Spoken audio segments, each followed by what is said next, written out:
Hey guys, it's the WalterFootball.com After Dark show for August 27, 2024. We're going to be doing another 2024 fantasy football mock draft.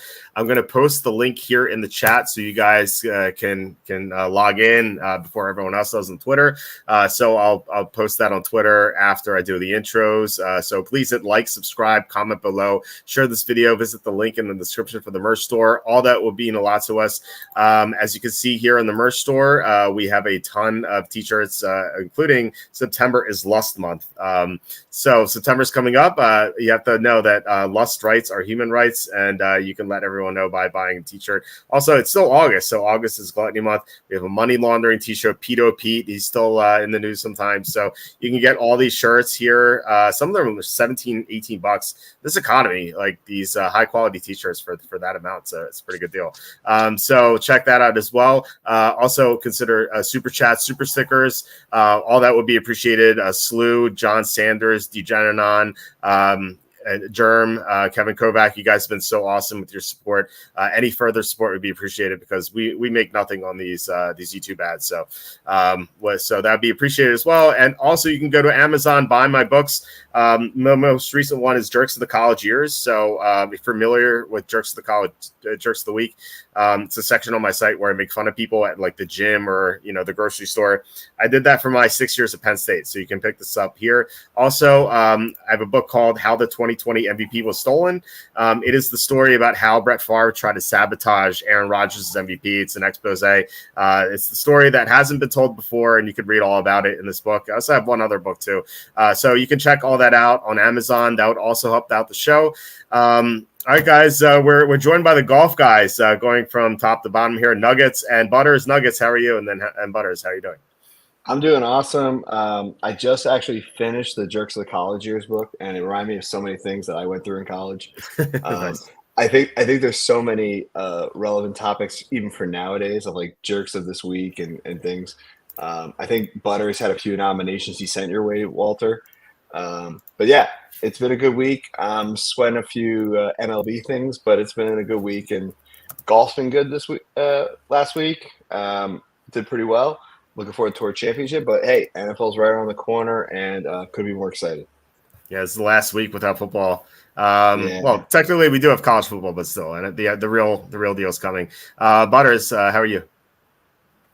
I'm doing good. So my dad pointed this out to me here earlier today because today is our first day of school. So I got a kindergartner in the first grade, or excuse me, a kindergartner and kid in 4K now.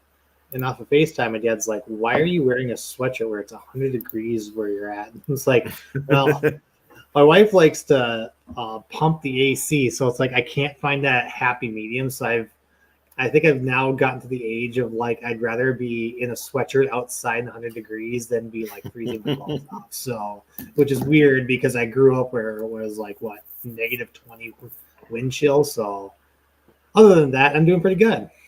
Yeah, I'm always go ahead, Nuggets. I was gonna say, so wifey wears the pants relationship because you don't control the thermostat. Wifey controls the thermostat. I mean, she is my sugar mama, so that is fair. That is fair, and she Nice. is a blessing and a goddess. So yes. I only respect her because she's with you. Nice. I used to when I lived by myself, I used to just not turn on the AC, not because I didn't want to. I just love the heat, and it would be like when my wife or then girlfriend first started living with me, she's like, "Why is it like 80 degrees in this house?" I'm like, "Oh, I like it." She's like, "No, the AC's got to come on." So yeah, she controls that sometimes, but sometimes she does ask me if she can change it. All right, looks like we got a full room here. I'm gonna hit start draft, and we did Butters on the clock, but we did have a question here from Slew. Did Nuggets or Butters have Keegan Bradley? I did. You did. Very nice. I had him a week long, but I did not bet him to win it. I bet him only top 5 and top 10. Okay, fair enough. Only he's a New England boy. So and when I saw that somebody sneaks in at the last minute, I'm like, he's gotta go for broke. So that's the only reason I did it. Man, I had Burns at like 35-1, at Aberg at like 25-1. They both finished second, tied for second. Just needed Keegan to screw up just one shot to force overtime with two guys out of 4. Holy crap! Breece Hall, the 3rd pick. What are we doing here? I would take him first. Do you don't like him? Brees Hall? Yeah, Brees Hall. Yeah, Brees Hall. Yeah.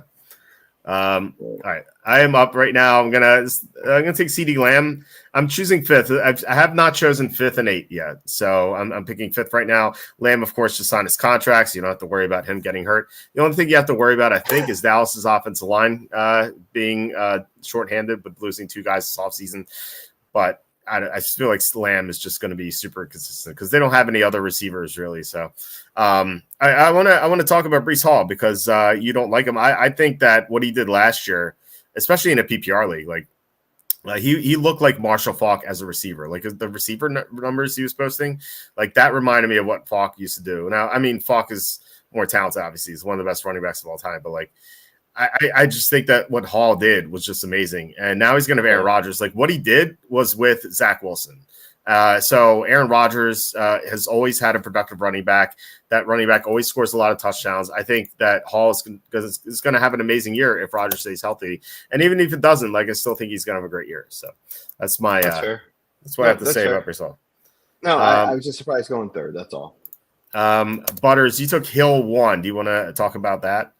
All right. Well, actually, Nuggets is up on the clock. Then Butters can get to his picks. And Nuggets, what are you doing here? Yeah, I'm in kind of a weird spot because I guess AJ's the way to go, but yeah, I think it's AJ. I want to grab Gibbs, but I think AJ's the safe play, if that makes sense. Yeah, I totally agree, and I'll tell you why. Like, of my top 7 players, there's only one receiver, so you're going to get a good running back on the way back. I think. Yeah, exactly. Yeah, it might not be Gibbs. I probably shouldn't tell. It's like Stu just took him, but like you're still going to get a good running back. I think so. Exactly. I mean, I'm not too worried about the running back side of it. Marvin Harrison. That's the earliest I've seen him go is 201. Actually, I've seen him go earlier. Really, first round? First round, 6th or 7th. Wow, that's insane. Honestly, I think it's just more strength of schedule than anything because the Arizona Cardinals schedule is pretty light between them and like the Falcons and there's one more that are just super light. It is. I swear about strength of Murray staying healthy. Like it could be Desmond Ritter like very quickly, or Fair. Clayton Tune. You're up again, so you do have some good running backs. I think I'm going with a known commodity and a badass. I think they're going to win the AFC this year. Really? The Ravens? I hope not because I bet them under win total. I got this weird feeling Derrick Henry, new system. Lamar is a threat. You could shovel it off to him. Hell, Henry could throw it to Lamar. Like, you've seen some crazy stuff with Henry, what he's done, right? And he is just a man amongst boys. Like, yeah, he's getting up there, but you know what? I'll take that shot when he's trying to win a ring. You know, he feels like a Corey Dillon of the past.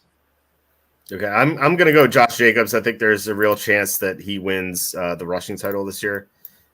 He's gonna be playing in a good offense, for the first time really, and he's gonna get the entire workload. I mean, they paid him a lot of money, so I actually wanted to bet that. I wanted to bet Jacobs, either Jacobs or. I think Jacobs or Taylor to win the rushing title this year. I think it's gonna be one of those two. So I don't know what their odds are, but I was gonna look at it eventually this week. We have some time this week because there are no games, so I wanted to get that. So Butters, I want to go back to your pick. Why Hill over one of the running backs? I think wide receiver is just so top heavy this year that it's like take your premium wide receiver that you trust and go with it if you can. Okay. I mean. I'm a coin flip between Hill and Lamb. I think Hill, to me, I feel that this year Hill might just have just a little bit of a ceiling. It's very close. And you're up with 2 picks right now. Got 2 picks here too. What we got here? Dick says 12-team PPR, pick 1, Josh Allen, Bijan, Achane, Waddle, Smith, Juwan, Godwin, Worthy. So you got so Bijan first pick, and then I assume Achane, and then Waddle, and then or Allen, then It's not bad. I feel like you could do a little bit better at tight end. That team looks good though. Good evening, Dan Brown. Bench Watson. I like that. Benson, Chase Brown, Jameson Williams, Chandler, Latavius Wicks, Jalen Wright, Darnell Mooney. I like that bench a lot. Nice job with that draft. So Butters went with Devontae Adams. You had 20 seconds left with your next pick. Yeah. So I'll read more comments as we do that. Steven says A-Rod and Jones were elite together, so you can see the same thing with A-Rod and Brees. Yeah, I totally agree. That's like what I had in mind. Brees Hall owner, would you send a 2026 second for Braylon Allen? Dynasty San Francisco win now roster. Would you send a – no, I don't think so. No. I don't think so. No. I don't think you need to do that. All right, so triple receiver. You went Devontae Adams, Nico Collins. So you were talking about getting the receivers early and then going running back later. So want to talk about like why those two receivers? Like why do you like them so much? I think they were the best on the board. There were Drake London on the board here as well too, and as I get it, I just don't know how much I believe in Kirk Cousins. I mean, he could be favoriting Pitts. He could favorite London. He could go for someone else, or he could just bust. Who knows? But I just have this feeling about Nico Collins again this year, just because like he's really got a high ceiling, and they've shown that last year. So I just wanted to go for high ceilings that I felt was just in the right case. Like if I'm wanting to trust wide receiver route, which I did was 1, 2, 3, I'm just going to go with whatever I feel that has the highest ceiling. Fair enough. So I'm on the clock right now. So if you're following on my draft board, there are a bunch of running backs here, and I think that some of them are going to come back to me. I'd rather take a receiver because I agree that there is better depth at running back than receiver, particularly in like round 4. So what I'm going to do is I'm going to take Deebo Samuel just because we don't know what's going to happen with Brandon Ayuk yet. If Brandon Ayuk is traded, Deebo is obviously going to get a huge bump. And if Christian McCaffrey is injured, Deebo's going to get a bump because Samuel used to get a lot of carries before McCaffrey joined the team. So speaking of Ayuk, I mean, I feel like there are 2 outs with Samuel where he could just have an amazing year.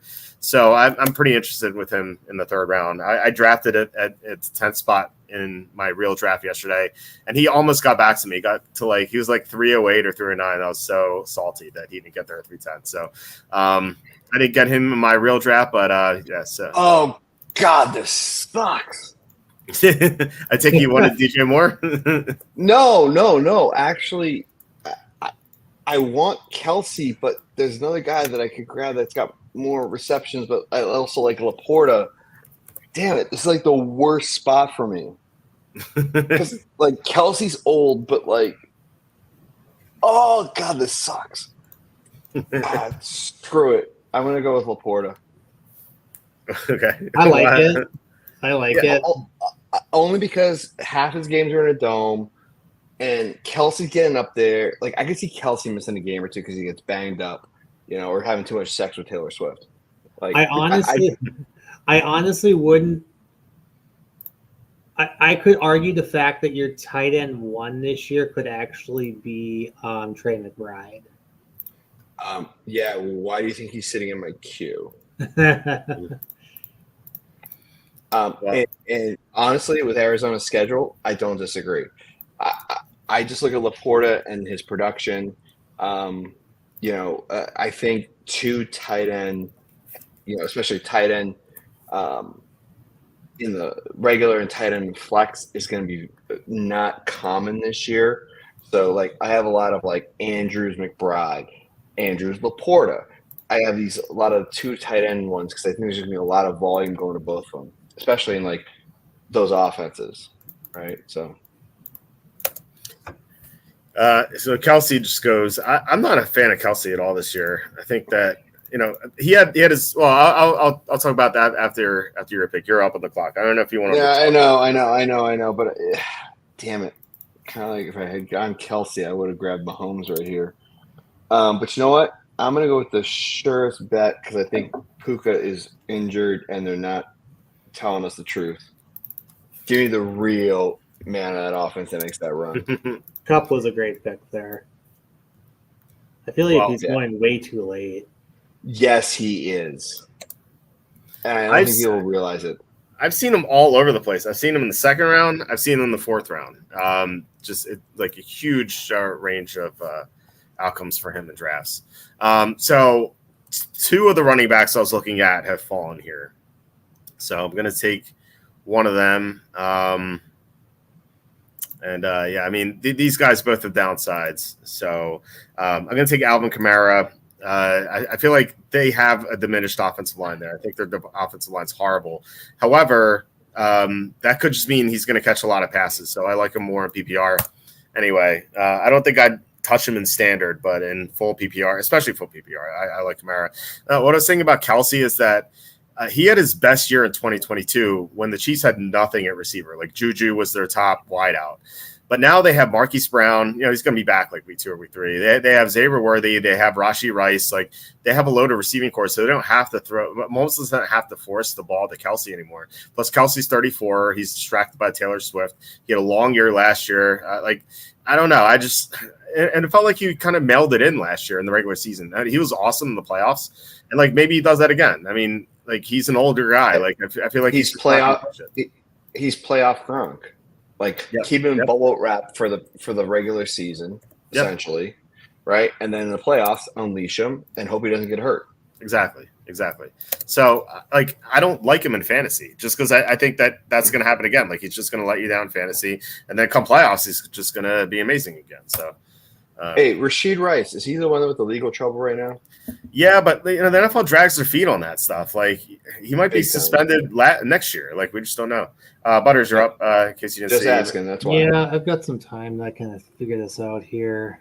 Yeah, you just don't know what the NFL is going to do. They've done this before where a player's got in trouble and they waited till the next year to suspend that player. Mm-hmm. So yeah, it could happen this year too, and maybe that's why they signed Juju Smith-Schuster today, just as a hedge, as a precaution. Yeah, right. But Juju's has no knee. He sucked with the Patriots. Yeah. His knee is gone.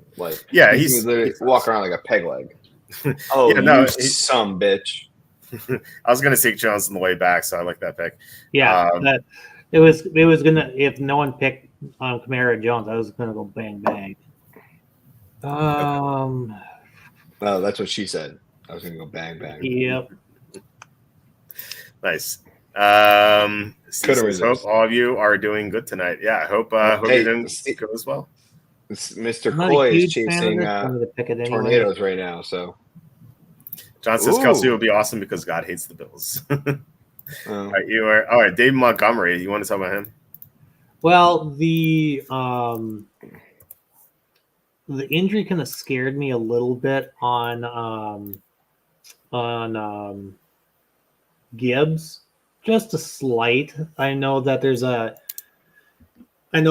incentive with a bet that he has talked about as well, but I mean, they were running both of them. You saw the last couple of years they were running two running backs, and so they're comfortable playing both. So I mean, if both of them have an upside, why not go for it? There's a lot of points in that offense. T. Higgins just went. I thought that Mr. D. Wolf was going to steal one of my players. He did not, though. I moved this guy up based on what we saw in the preseason this past Sunday or yesterday. And I know it's kind of foolish to overreact to stuff you see in the preseason. Daniel Jones 3 years ago looked like Joe Montana. Last year, Kenny Pickett was completing every pass. He looked like Dan Marino. Both those guys obviously sucked. But what I value more is player usage. And Tony Pollard was used on every single play of the opening drive. And then the second drive comes around, and Kincaid, Andrews went. So you're on deck here. So yeah, the second drive, Tajay Spears starts. I'm like, okay, they're rotating drives. But then Pollard comes back in. And then Spears is used on the third drive with Mason Rudolph. So I'm like, is Spears just third down and just really just RB2? Pollard is going to handle the workload. So I love Tony Pollard. I move him up a lot in my rankings. So I suspect I'm not going to get him in my real drafts. Unfortunately, I did yesterday, but I feel like people are going to catch on. All right, so Tank Dell goes. Nuggets, you are up again. Round 5. I am. Has my QB that I wanted to grab is gone. So I have to deviate a little bit. So you know what? I'm gonna do something a little off the cuff here. I'm gonna go this route. I was actually just like his name just popped out to me right now. So why is CJ Stroud? I mean, everyone's like saying the sophomore slump, blah blah blah. I mean, they don't have the best of schedules, but at the same time, like you see what he did. I think they're the best team in the division, so you can lock him in for at least 6-7 wins. He's got his full complement of receivers. You don't know who the number one receiver is, and I think that's kind of nice with CJ. So I feel like it's like I'm trying to it's like Brady back in the day, right? Like you kind of knew Edelman was the guy or Gronk, but you never were like sure it could be Edelman, Welker, or Gronk. I mean, you never knew who. I mean, it could be Brandon Cooks one day, or I'm blanking on his name right now. Receiver for the Nikhil Harry. I'm just kidding. No. Not Damn, he played for the Panthers. Ooh, Brandon something. Caught a Super Bowl touchdown. I forget his last name. I'm gonna butcher it. But my whole point is that like Brady was like one of those guys that could spread it out. I guess he's Stroud just spreading out and not giving a damn. Yeah, I think that's gonna happen too. And like unlike Tom Brady, he has like really talented receivers. Yes. Obviously Gronk was one, and Walker and Edelman, but like these guys are studs. So you know what? I'm gonna go different approach because you know what? He's just sitting here, he's my guy. I'm gonna go double tight end again. Brandon LaFell, Stephen asking, or is it Brandon? That's it. Was it Brandon LaFell. Was it Brandon LaFell? No, it's Brandon LaFell. He's absolutely 100% correct. Okay. Wow. Okay, I am up very quickly. Rashi Rice just went. We're talking about him maybe with the suspension. We don't know what's going to happen there. Amari Cooper, who I suspect is going to play really well for a few more years, despite him being 31, just because he's one of the best route runners in the NFL, probably the best route runner in the NFL. A lot of quarterbacks have gone. So there's a lot of good running backs left. Not too many receivers, so I'm going to go receiver, even though they're a little bit lower in my rankings. And I think this guy's going to get a ton of targets just based on. Oh wait, hold on. Never mind. He was just taken. Terry McLaurin was taken apparently. I didn't see that. So go with another receiver. I'm going to take Keenan Allen here.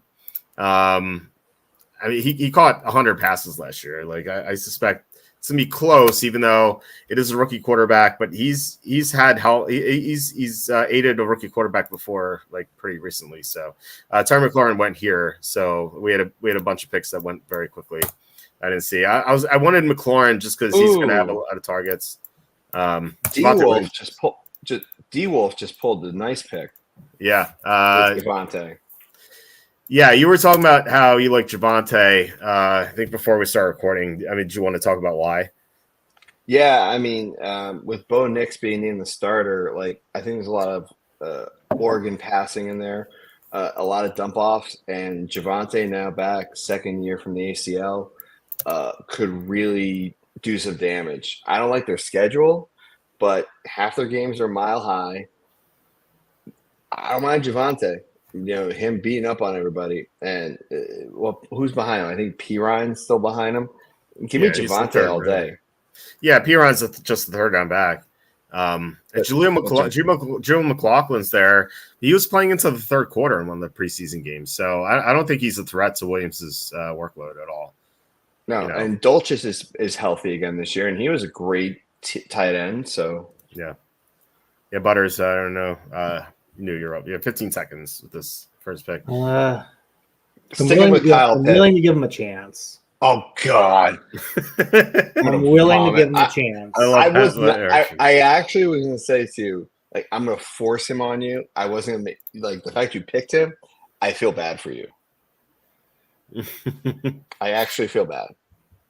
Nuggets, you didn't talk about Kittle. Want to talk about why you took Kittle with Laporta? I went back to my double tight end strategy where, like, I think Laporte is great, but I think Kittle is great too. I mean, if Ayuk gets traded, the target window gets really shortened between McCaffrey, also Debo and Kittle, right? Yep. 3 targets for Purdy, right? So, I mean, I wouldn't be surprised if I just decided to grab Purdy next. So, kind of looking at a decision tree, I'm not saying I'm going to grab Purdy. I'm just saying possibility. Yeah, we could. It's apparent that you play DFS with all the stacking stuff. I love stacking as well. Just gives you the most upside. Butters, you took Lab McConkey 701. Want to talk about that? Oh, he's the number 1 wide receiver right now for the Chargers because everybody else sucks and can't catch a ball. That's why. Correct. I do like Palmer. I like Palmer. I should say. Palmer barely catches a ball. Like, if you've seen anything out of the Chargers camp, it's like everybody that's a Charger wide receiver cannot catch a damn ball, except for this kid. No, Butters, am I wrong? You're not wrong. Okay, I am up right now. Chargers finish bottom 5 of the league. Yes or no? In what? Just record wise? Yeah. There are a lot of bad teams. Okay, how many wins did the Chargers get? The Patriots are getting like 2. No, maybe 6 or 7. I'm actually would be willing to bet Drake May for Rookie of the Year. What? Really? Yeah. He's not going to see the field. He's not going to see the field for at least 6 weeks. He is not Paul Screens of Pittsburgh. Okay. Or Jackson Merrill. Have they announced a starting quarterback? Maybe I missed it. Yeah, it's Brissett. They even said, but I thought he got hurt. They even said Drake May is the second best quarterback we have. Quote unquote from Mayo today. I'll take your money. I'll be more than happy to take whatever you want. Mortgage your house. Give it to me for Rookie of the Year. I'll take it. I'll take it. And then I will say, you know what? I'm such a good friend. I'll give it back to you. And then I'll say, you ever pull this shit again with somebody else, you're on your own. Wow. I thought Drake May was named the number 1 quarterback. So thinking is overrated. How many times have I said this? I love you, Butters, but that reminds me of that. I don't know if you saw that musician video where they. Yes. She's like, I don't think that's ghetto. Okay, I'm pretty speechless there because I'm actually shocked that they didn't name him the starting quarterback. Like, they're expecting Jacoby to go at least 6 weeks, maybe 7, because their offensive line sucks. It's so bad. I saw his injury, and that made me think like, okay, that gives Drake May a chance. No. Jacoby could literally be losing an arm. They're still going to put him out there because their offensive line is so bad. All they have is Andrews and 4 basically tackle dummies. Okay, then take all of his receivers because he's just going to keep throwing it. It's like, sure, what receivers? He won't be alive. You take every defense against the Patriots this year. Nuggets, you're up, by the way. You're up. I know I am. He'll be like Jameis Winston, where you just stack against him. Exactly. You play the defense against him, and then you play a wide receiver that just keeps getting targets because you know you keep throwing it. Yeah, fine. Sure. I'm going with Plan B on this one. Oh man, this is great. Why Jordan Love? You just took Stroud. Why? Because you're about to see. Okay. All right, you're gonna take the guy I want. Okay. I'm gonna take the right wide receiver, not the Reed receiver. Right. Oh, son of a bitch! Somebody just damn it! Now watch somebody take the other wide receiver. I'll be wearing that number 9 when what is it, week 4? I think it's week 4 when they're against the Vikings. So yeah, I'll be at that game. Take the unhealthy wide receiver, Stu. Good job. Yeah, I love Watson. I was going to take him on the way back, but I suppose he wouldn't have got there, huh? Nope. All right. The Patriots are going to be so bad this year. I was. They are. I apologize to all of America for how bad these Patriots. Like, it is so bad where Mayo is even saying, like, we know that Drake is the second best quarter. Oh, son of a bitch. Take another quarterback. You know what? I'm going to. To hell with all of you. Oh, man. That's great. You're third quarterback for your second running back. Next time. Be that one guy that just drafts all quarterbacks. Be like, what you got? I've had that happen to me where someone sniped a quarterback in the 13th round. He took one in the 4th round, and it was his third quarterback, I think. He's like, I knew you wanted him, so I took him. Like, congratulations. Yes. That turned out to be Josh. Correct. That turned out to be Josh Allen, too, so he actually got a good player. Hold on. Cassandra Future, Nuggets, you're from Boston. I was in Chestnut Hill today and saw Boston. Yeah. Yes, I'm actually from I was actually born at Mass General. I live in about 20 minutes west of Boston. I won't say where, but I'll just say 20 minutes west.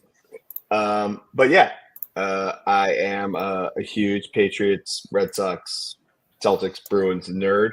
I've seen tickets to the Celtics and the Bruins, but I hate the freaking Red Sox and Patriots right now.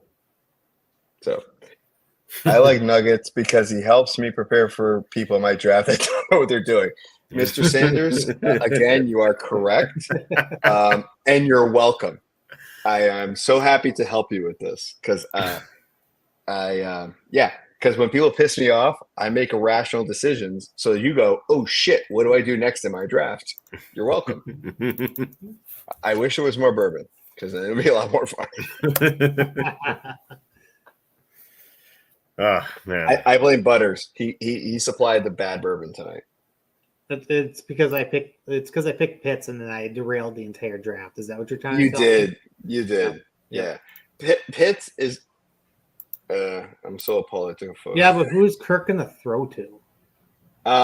So honestly, Drake London and Bijan, and honestly, they have like the best schedule in the league this year. Like their strength of schedule is like number one. Thank you, John. Thank you, John. Out of 30. Thank you. Like, honestly, I agree with you, but it's Cousins. Like, you know he's going to throw for like 300 yards, and then he's going to give like 2 terrible picks. And then if he gets hurt, again, then you got another loose cannon that's just going to throw it out there too. What about Aaron Rodgers getting hurt again? Butters. I'm just saying, both had Achilles last year. They're both old. Yeah, 36 coming off a torn Achilles. Like that seems old, and then Rodgers is almost 41. Coming off torn Achilles. It's pretty rough. Butters, you're up while you decide what you're doing. Steve says, what is this guy fantasy football calculator come to life? Yeah, that's why we jumped off a fantasy football calculator, because when it went on auto draft, they would draft 4 quarterbacks. So you're 3/4 of the way there. Wait. Yeah, it's about right, Dave. Mr. Wolf, I appreciate the comment. You're not wrong, because I am insane, technically. All right. I admit it full-heartedly, so it's all good. All right. Butters, you took Prescott and Chubb. What's your thought process there? That was the best quarterback on the board. I mean, there's another quarterback I had my eyes on, but maybe I can get him back later. And then, I don't know. I feel like I'm fine with Aaron Jones and Montgomery, but like if Chubb comes back, what we've seen him in the past, it's like that's a steal in the 9th round. Yeah, it is. He's going to start the year on PUP, which kind of expect. But yeah, you're just going to hold on to him. I worry about that knee though. It was such a brutal knee injury. Yeah. So yeah, we just don't know.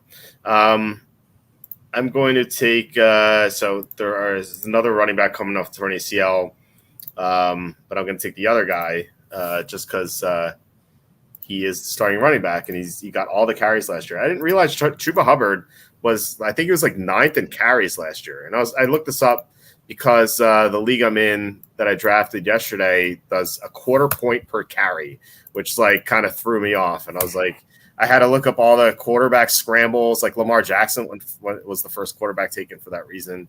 But I was looking up all the quarterback carry or the carries among running backs, and like Hubbard was like 9th. That was like pretty surprising. So, all right. So run me there you go. You got your Packer receiver.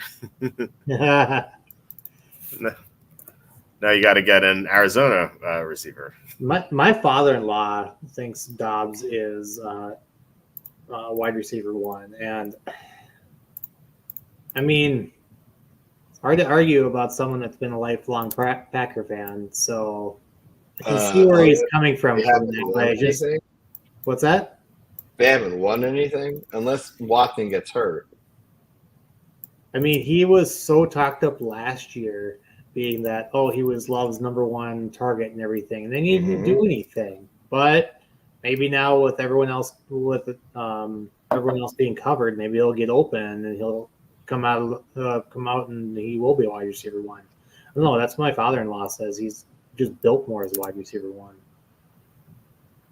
And Walter, if you wanted your rushing titles, Yes. Jonathan Taylor is plus 600, and Josh Jacobs is plus 1,600 to win the rushing title. 16-1 for Jacobs. That's amazing. That's on DK right now. I will be betting that. That's a great number. As I always say, definitely shop. Yeah, thank you for the numbers. Definitely shop around.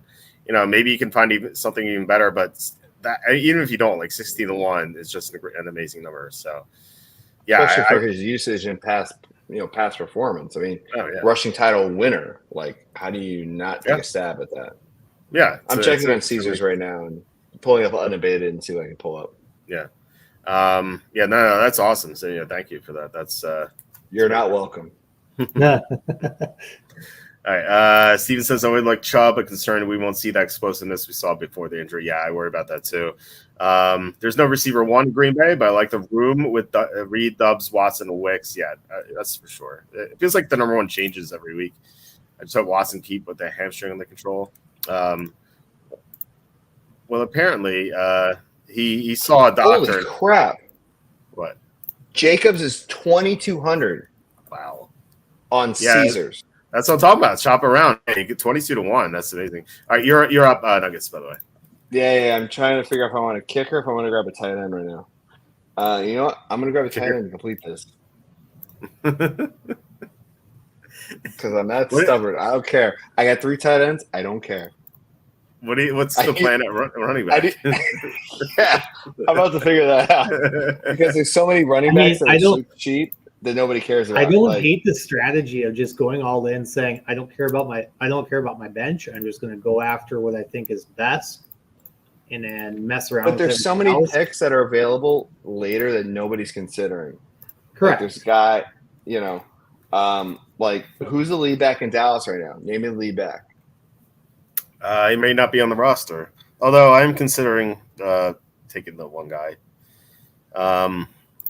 Wow, scary hours. Took 6 running backs in a row. Let's see. Not that that's a bad thing. So. I think he's not who you're thinking. Who's best Dallas running back? I'm gonna take that guy. He's on my sleepers list. I think that there's a shot that he is Rico Doodle, as we totally called him. Damn it! That's exactly who I was picking. That's we figured out his name is actually Doodle and not Daddle, but I think good. I think it would say a more obvious one. If stars align, I think there's a running back that actually would be their RB1 if they did pick up or if they did pick him up, and I think that's Perrine. See, I don't think it's Perrine either. Perrine? Samaje? P. Ryan. I'm P. Ryan out of Denver. Oh my God. You think he's just? I feel like he's just a third down back. He is. I just did the most Butters thing and just slaughtered his name. Yep, that was me. Damn it. That's who I was going to grab. Whoever D Wolf is, grab who I was going to grab. I think that it might be Khalil Herbert because Khalil Herbert's another one I like. Yep. Chicago has been showcasing him, and like they've kept out DeAndre Swift and Roshan Johnson out of the preseason. All right, I'm gonna pick this guy because I don't think he's gonna. I honestly don't think he'll come around this round because there's a lot of sharp drafters in here, and so I'm gonna go with Pearsall. Yeah, I was probably gonna take him, so I like it. I mean, and you're up again. Let's read some comments while you decide. Dave says the lead back in Dallas is not your third tight end or third quarterback. Let's see. Dylan says Dalvin Cook is working out for the Cowboys. Oh God, that was one of the best player prop bets I bet last season. When remember that 1 week where the Jets said we're going to unleash Breece Hall. Yep. Dalvin Cook's over under for rushing yards was like 27. I was like, this is absurd. Like he's going to get like 5 carries, and so that's exactly what happened. He had like 5 carries for like 15 yards, and so it was like so easy. Rashid Shaheed, 1101. What's up about him? He's a deep threat, and I mean we saw his potential last year, and I mean I've already got my wide receivers that I want, so I'll take a dart throw in case I get an injury. Yeah, makes sense. I would want the offensive line to hold up. I worry about that. That's my concern with the Saints this year. I think the Saints could really bottom out this year. I think they could. I think they could have the worst record in the NFC potentially. Yeah, NFC for sure. Not in the league. That's right. We're screwed. And I'm wholeheartedly admit it. We are totally screwed. Yeah, well, what comes around goes around, right? You guys had so much success. It's like I don't know if you ever watched. I don't know if you watched Married with Children, but it was like the Al Bundy rule where he's like, if I have great luck, I'm gonna have terrible luck. Like that's what happens. So I'm happy for the years we had, but I'm more than happy to go back to my years of misery pre-2000 between all the teams that sucked. There were some dark years. I'm gonna take the Joshua Palmer guy I talked about before. I actually like him. I like him here as my 5th receiver. I think he's I think he's the number 1 there. At least on the outside. McConkey's going to start in the slot. So, they're both going to be on the field at the same time. And he performed well last year when Mike Williams went down and then Keenan Allen went down. Like, he was the only consistent receiver they had until he got hurt too. So, okay, so you're up again. Steven says Broncos are expecting to move on from P. Ryan, so watch for that. Yeah. But then again, like he's not going to be the lead back though. He would just be a third down back, which I like. I thought that would be the Elliott role. I thought Elliott would be the third down back because he like the one good thing he did last year was catch passes. So Joey Russo, your coach is still a terrible coach. So he's sleeping on the Saints. We're going to have a top 10 run game and a top 5 defense with the new offensive system. Our line can run block.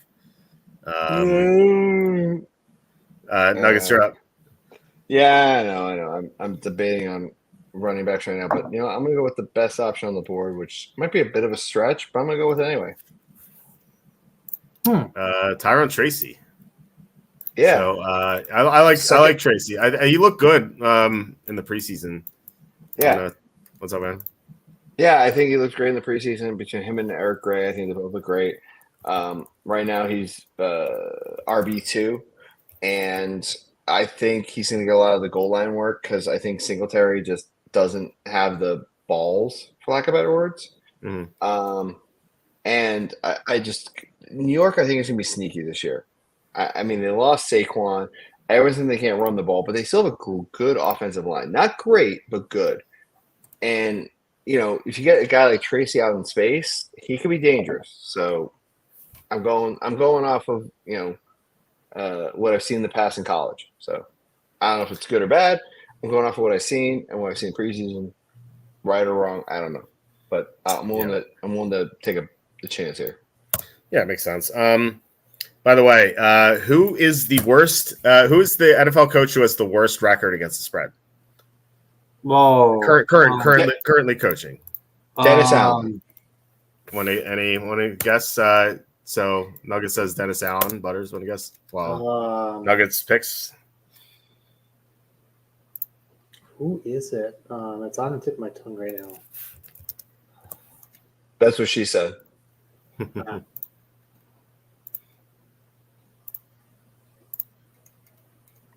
Is it? I'm assuming it's an active coach. Active right now. Active. That's what I'm talking about. Active coaches. Isn't the Miami Dolphins coach? No, it is. It is Dennis Allen. It was Arthur. Okay. It was Arthur Smith before he got fired. Arthur Smith was 38. Arthur Smith is 38.7% against the spread. Dennis Allen 39.7% against the spread. Pulled it out. What's up? That's right. I'm human Google. He is. You can't get my names right here today. Human Google should be replaced by Nuggets. Nuggets Google. Google Nuggets. Same thing. Nuggets. What about DuckDuckGo? Duck Nuggets is how you need to say that. Come on, I literally pulled it out, and like after he said, I was like, "Yeah, it's like Jeopardy for me." Like nothing. That was great. Great television. Too bad we're not on TV, but it was great for the live broadcast because everyone's like, "There's no way he said that." Yes, I did. All right, I'm going to take my tight end, Brock Bowers. Finally going tight end, I suppose. I like that guy. Yeah, he was on my queue. Okay, so yeah, D Wolf didn't have a tight end. I was going to wait till round 13 to take a tight end because I feel like you can wait on that. But D Wolf didn't have a tight end, and now I'm hearing that that Butters would have taken him. So, yeah. So I love take like who's the backup tight end in Kansas City? Is it Noah Gray? He might take Noah Gray here. They did draft someone, and it was like what's his name, Wiley or something. Yeah. They have like a bunch of backup tight ends. So. Yeah, Wiley sucks.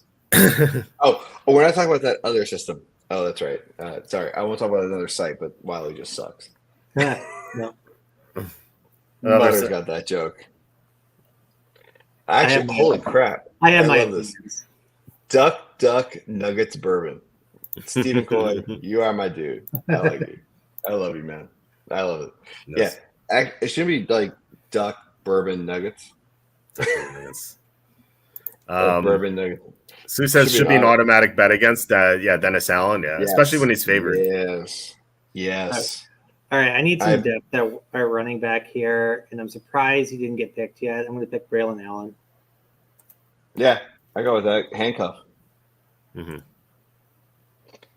I'm actually surprised there's one guy on the board that nobody's grabbed that was like awesome last year.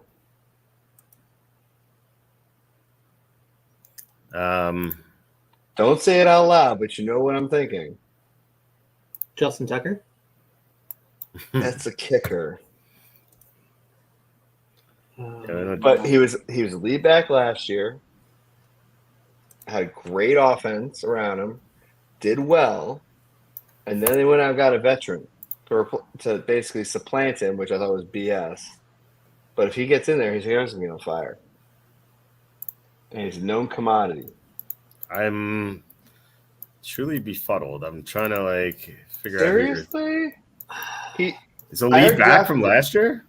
Yes. I'm just going to take him as a handcuff. Oh God. Oh, okay. I think I know. I think I got it. Yeah, I think you got it. But you'll know in a minute when I grab him, unless you grab him first. I won't grab him. I want to see if I'm right. Maybe I don't know. Maybe I'm wrong, but I think you're usually right. I think all my sleepers are gone. Yeah, your sleepers are all gone. They're all gone, which is stark contrast from yesterday when all my I have actually one more sleeper left. All my sleepers were available yesterday. It was crazy. It was truly mock drafting truly prepared me so well for my road draft. I actually have 2 sleepers still left, so take the guy higher up my sleepers list who I pretty much have fallen in love with recently, or maybe he's not. Maybe he's gone. Like stalking love or just regular love? There we go, Jordan Mason. Well, maybe some of both. So we're talking about like Christian McCaffrey being injured. So if he's injured, like who's going to run the ball? It's going to be Jordan Mason. He's the RB2 there. They're talking about maybe trading Elijah Mitchell. And like Mason actually looked good. He played every snap with the starters. Nobody got him. Nobody grabbed him. I thought that's who you were picking too, but I just don't trust running backs on that team. Well, if Mixon is old, he gets hurt, you got a handcuff, and he's a known commodity.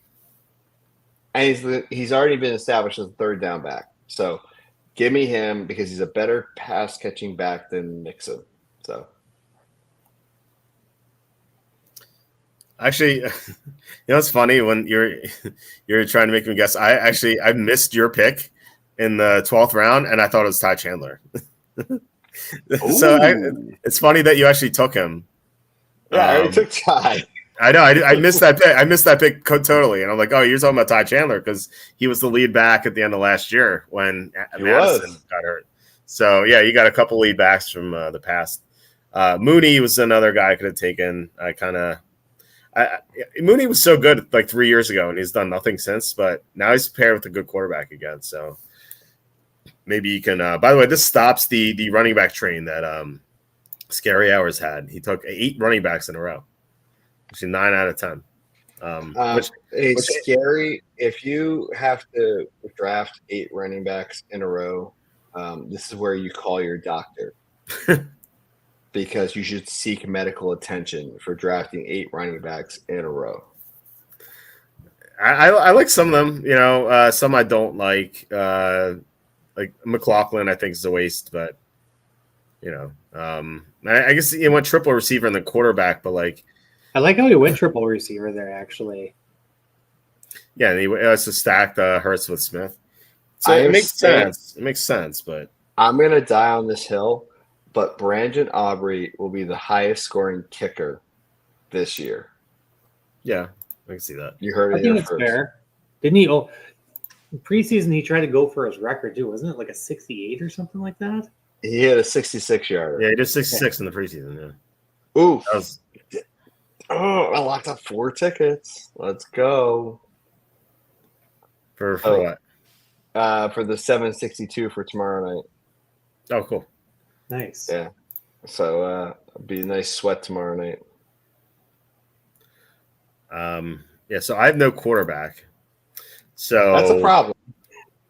I really don't think so. I feel like you can easily rotate quarterbacks and win. I won a fantasy league in 2020 where the quarterbacks in the 3 playoff games I had were Daniel Jones, and Eli Manning, and I went against Lamar Jackson in the championship, and it was just really just playing the matchups. And the Giants had the easiest playoff schedule, so I just went with all Giants quarterbacks. It's just so easy to play matchups with quarterbacks. And I feel like unless you have an elite quarterback, they're all the same, I think. So I would just rather just play matchups. So the top quarterback I have on the board is Jared Goff. So just going to take him, and my plan is to take another quarterback after this. Is his name rhyme with Irk Cousins? It could be. I feel like they're all the same here. They're like 5 or 6 quarterbacks I have ranked equally at this point. Well, I mean, let's be honest. Who's going to be in playoff contention in week 15, 16, 17, right? Are the Chargers? Probably not. The Jets? Potential. There's potential for the Jets. Yeah. Atlanta, because the division sucks. The Rams. Tampa. You got some options there. So yeah, no, you're right. You know who is an option? JJ McCarthy. No, he's not. Minnesota suffered. However, I did bet Sam Darnold comeback player of the year at plus 15,000. It's now down to plus 1,200. I got a quarterback that none of you even thought of, and I was shocked his name that he was available. again? Is that a quarterback? Is that him? He's tight end and quarterback in here. He's tight end and quarterback in. All right, that's fair. He's dual eligible. Fair. And he was lining up as a fullback. Fair. They're going to get him in the end zone. You have redeemed yourself for the Drake May nonsense. So, I feel like I just have to go best player on the board here. Maybe. Well, you still need a kicker. You still need a defense. Just FYI. I'm not going to go that way. I don't think you need a kicker. I prefer not to take. In the draft I did yesterday, I didn't take a defense or kicker. Dalton Schultz. So why Dalton Schultz? Oh, that's right. We are in the last two. So yeah, I guess I can just pick one up at the end. Yeah, no tight end. I mean, you have 3 tight ends. You could obviously trade Schultz if he does decent. But he's number 1. Oh, well. Defense or kicker, I should have just went that route. Okay, James Polk, Jesus Christ. He's not even wide receiver number 1. Everyone's saying Demario Davis is wide receiver number 1 in New England. Even Gerard Mayo said that in a press conference yesterday. And the team is going to suck because Jacoby is going to be buried all year. So if I can advise anyone, do not pick any Patriots receivers or running backs at all this year. They will not win you anything. I love and respect the community, but I'm telling you right now, it's the equivalent of playing the Panthers last year and playing Bryce Young. Like, that is what you're signing up for. You're signing up for misery and tilting. Like, until further notice, play no Patriots. Yeah, I don't even like Stevenson's the only viable guy, and I wouldn't even draft him. But he's going to get buried because now he's got his money. He's not just that. I mean, like, his offensive line sucks, and his team sucks, so he's not going to get any carries in the second half. Yeah, like, we'll be losing 24-0 by the end of the first half. Yep. And it's going to be the scrubs coming in to do mop-up duty. And Drake May will not be one of them. Probably Joe Milton. He'll get hurt, blow his shoulder. That's what it's going to be. So, well, you're up. So I was going to ask you this. I was going to ask you a question after you made this pick. Go for it. Ask the question anyway. Oh, I was going to say, do you like the Bengals -9 in Week 1 against the Patriots? Yeah. So early in the offseason, I was thinking, maybe Patriots because they have a good defense and they can hang around. And the Bengals, weeks 1 to 2 in the Joe Burrow era, they've been terrible. I think they're 1-6 against the spread. 100%. But you trade Judon, who's a corner piece, and then you see the Patriots struggle against 2s and 3s of Washington. Yeah. Also, I've kind of like gone back on the early struggles of the Bengals because like that's been true, but like I think that might change this year because they look good in the preseason, but then also like I feel like they know they start slowly, and I think they might focus on that. And like Burrow's kind of it's kind of like champing at the bit to come back because he was injured last year, like he missed the entire second half of the year, and so he might want to come back. I feel like this team has something to prove because everyone is kind of like discounting them. So I don't disagree. I think it's all a matter of the Chase contract. If Jamar Chase's contract gets signed before the season starts, I think it could be like scorched earth, right? But if not, I could easily see it being like a holdover and being one of those like, now Burrow's throwing to Higgins and Andre, whatever his name is, and the tight ends. And that's not a recipe for success. Yeah. So, I mean, I kind of hope Jamar gets in camp and they just, next 2 weeks he goes through like a, mind meld, get through it all. But it's not looking good, and I don't like it. But I get what you're saying. Yeah, I feel like he's there at practice and stuff. So I think he's not running. He's not running routes. That's my problem. Yeah, I know, but I mean, Lamb just got signed today. I think that's what he's waiting on. Yeah, agreed. So, you have your last pick here in 20 seconds. Yeah, I know. I'm gonna be boring and pick this guy, Madison. Oh, Madison and Hawkinson going back to I was going to say, if you're considering you've already got tight ends. Never mind. I was even going to consider, I forgot that it was only 16 rounds. I even considered Tyler Conklin. Tyler Conklin, really? Yeah. I mean, Rodgers likes his tight ends. What? He does. Butters, have you been into the Wisconsin moonshine recently? Possibly. Oh God. just love you, but I mean, I have Jets are all in, so I mean, what are you gonna do? Until Rodgers blows his other Achilles. Right. But by the end of the first, I wish there was a prop bet for that. I'd bet it so hard. To say he blew out his left Achilles. Darren Sproles. Oh my God. You could totally see it happening too. He's like, my right Achilles is great. My left Achilles, he steps the plant and it goes, and that's the end of the season for the Jets. And then I go, oh shit, it's gonna be the Bills and the Dolphins again. I have to watch this crap. Yeah, it would be like. Did you watch that Curb Your Enthusiasm episode where the Jets fan killed himself? Yep. So fun fact: the Patriots, for the first time in 23 years, have no primetime games at all. That's wild. Their only primetime game was the preseason 8:00 game against Washington. They have 0 Thursday night games. They have 0. They might have 1 Thursday night game, but they have 0 Monday night, 0 Sunday night. Oh my God! Somebody was just gifted the Jets as a defense. Did you hear? Did you hear that announcement last night by the official when they had their They had their 8th offensive line penalty, and he's like, penalty on the offensive line once again.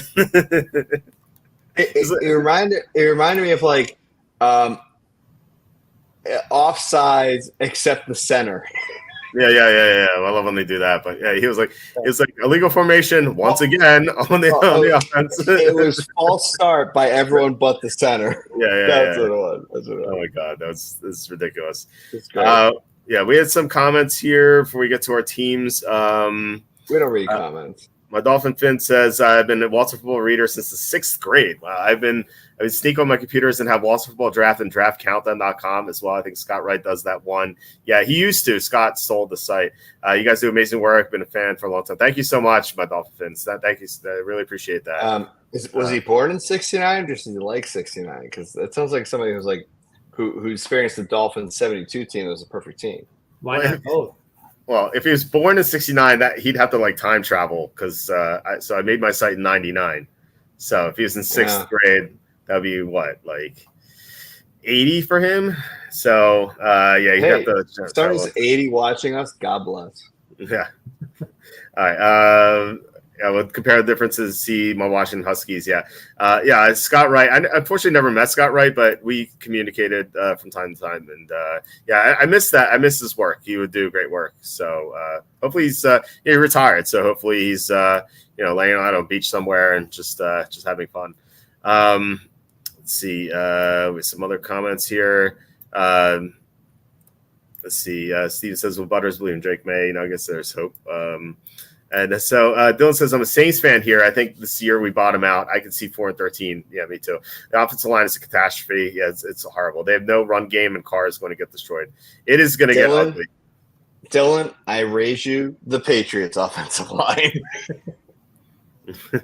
This Patriots offensive line is so bad. At least you guys have Andrews. Yeah, but a center is not an offensive line. I have a center and 4 tackle dummies. I mean, Sidney Sow is now injured. The guy they got from Pittsburgh is basically a wacky, waving, inflatable tube guy. And then everybody else sucks. So I'm just getting a lot of sacks. So whoever, for daily fantasy, whoever you are playing the Patriots against, like first week is Cincinnati, take the Cincinnati defense and enjoy. I don't care how much it costs. It could cost $5,000 out of your budget for DFS. Take the money. Just know you're going to get 20 points at least, and thank me later. Yeah, I think that's the right move. I actually want to see how much they are in DFS week 1. Actually, I'm looking right now because I want to see week 1 pricing. Yeah, they're 3,800. Yes, second highest. That is a gift. Take it. I have but 17. Usually in DFS, you got to take someone that's around like 2,800 to 3,000. That's like under 5%, and then they just win you the week. To be fair, okay, I'm looking right now. Like the Saints, 3,700 against Carolina.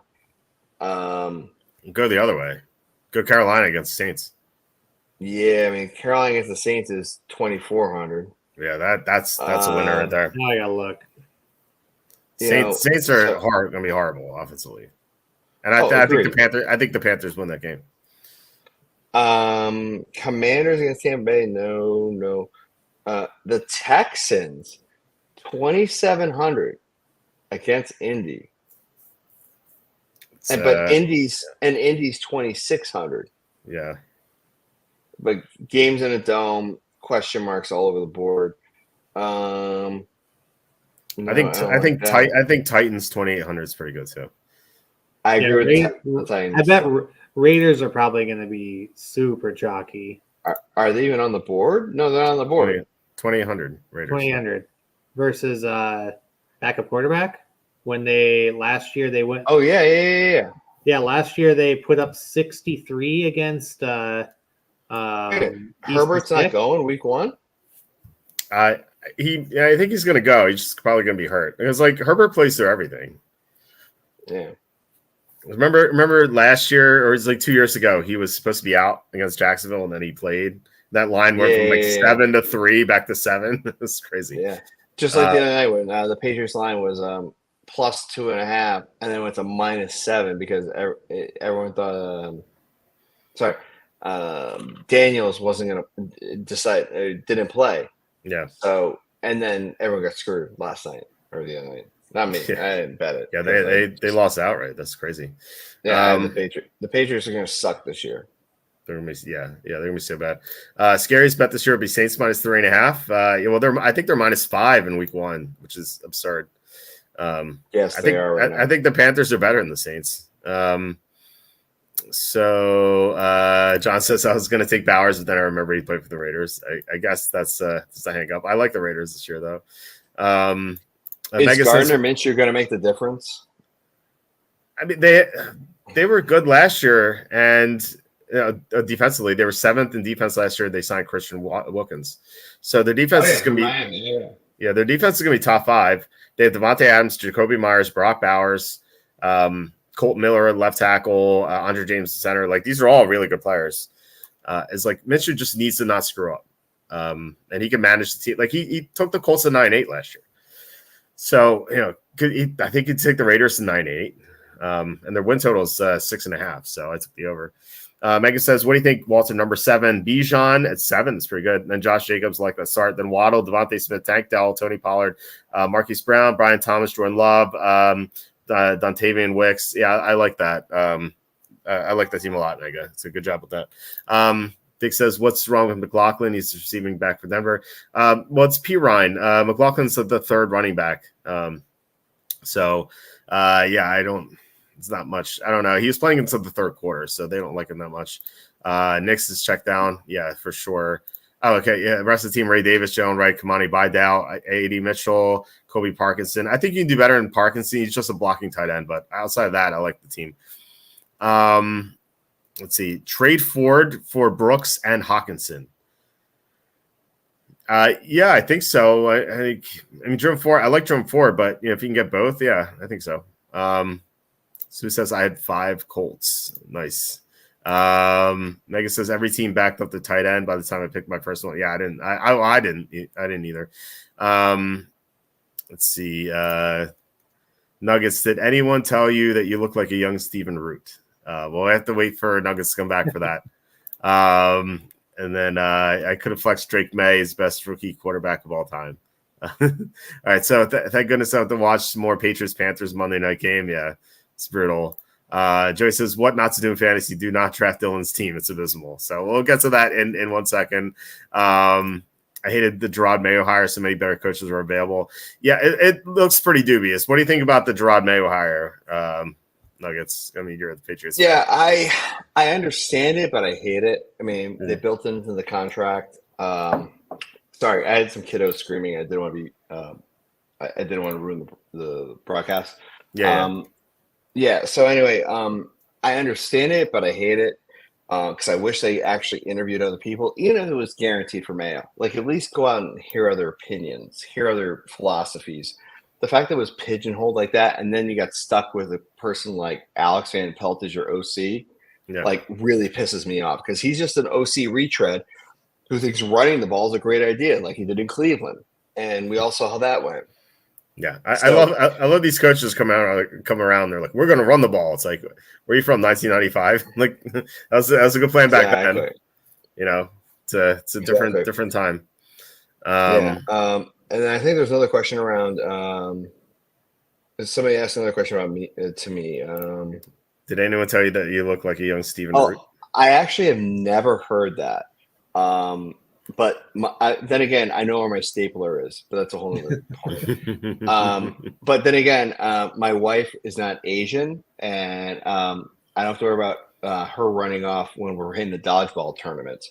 So that being said, no, I've heard Chris Klein a lot. I've heard John Cusack, and I've heard for some weird freaking reason, Chris Evans, who actually is a neighbor of mine here in Massachusetts. He actually lives his family lives next town over. I've actually seen him shopping in the supermarket when he was dealing in Minka Kelly, but now he's married to the Italian supermodel. God bless him. I've yet to see her in the Sudbury supermarket, but when I do, I'll take a nice picture and say, hey, my twin. And we'll go from there. Nice. Dylan says at least Rob Mayo has a better coaching record than Dennis Allen. Yeah, for now. Yeah, 0-0 versus whatever Allen's got. Yep, but yeah, I will tell you this. I think Mayo will at least cover the spread. I'll put it that way. I get it. Mayo over the spread. I wasn't going for the double. I wasn't going for that.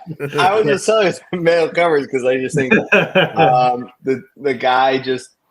I think the team is going to have a little bit of chutzpah, for lack of better words. I think they're just going to have that, like, we're going to play for coach. Mm-hmm. I think Allen is a retread that nobody gives a shit about. Yeah. Kraft just signs people that have condiments on their last name, right? Don't start with me. I can go It's his whole plan. He's like listening. It's like, damn it, they found out. John says, I thought Allen should have been fired last year, and they should have made a hard push for Ben Johnson, Bobby Slow. Yeah, I mean that would have made a lot of sense. But I don't know what the Saints are doing. Joey says Dylan's fantasy team is abysmal. I could have let my 6-year-old nephew draft, and he would have done better. Have you met the Saints management team? That the woman who's married to the Saints owner for the whatever her name is, she's the kryptonite to that team. Like. I'm blanking on her name now, and it's going to piss me off to no end. But she's like the iron fist ruler of that team where it's like, we're just going to do whatever I say. Like, she's like the female Belichick without the rings. Really? I'm losing. I totally blanking on her name right now, but she looks like the worst. She's like the worst stepmom you could ever marry into a family with. Oh, man.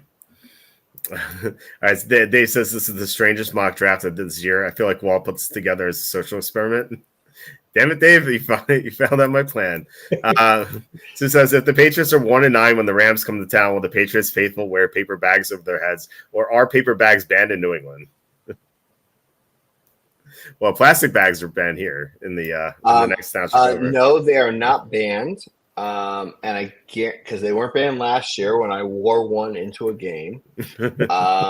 However, if you wear anything with like expletive, Pats or expletive, the coach or whatever, that will get you just thrown out. But if you wear a paper bag and you were saying like our team sucks, like they're not going to hold it against you. Well, if El Presidente would wear a paper bag, he'd fit the whole thing. He'd fit it all over him. Oh, here's the woman I was thinking about. Gail Benson. Just Google her name and you will throw up in your mouth. Because she's the one causing all this Saints drama. Here she is. Wait a minute. Hold on. What? No. Dylan, shut up. You're wrong again. Gail Benson's a good owner and hands off. Unless you're her pool boy, she is not a good owner and the hands are not off. Mickey Loomis. Yeah, whatever. Well, everyone should they should just sell the team. Honestly, they should, because they've gotten every squeeze out of that orange there. And when I went to the Superdome, I wanted 6 tetanus shots, but I wasn't even there for a Saints game. I went for OSU versus Alabama for the right to go to the national title game as a wedding present that my wife got me, because she thought it'd be fun to go watch a college football game in New Orleans. And I said, I hate college football. I don't want to be in New Orleans. But she thought it was a good idea. So I agreed. But luckily there was the casino right down the road. So I just went to the casino.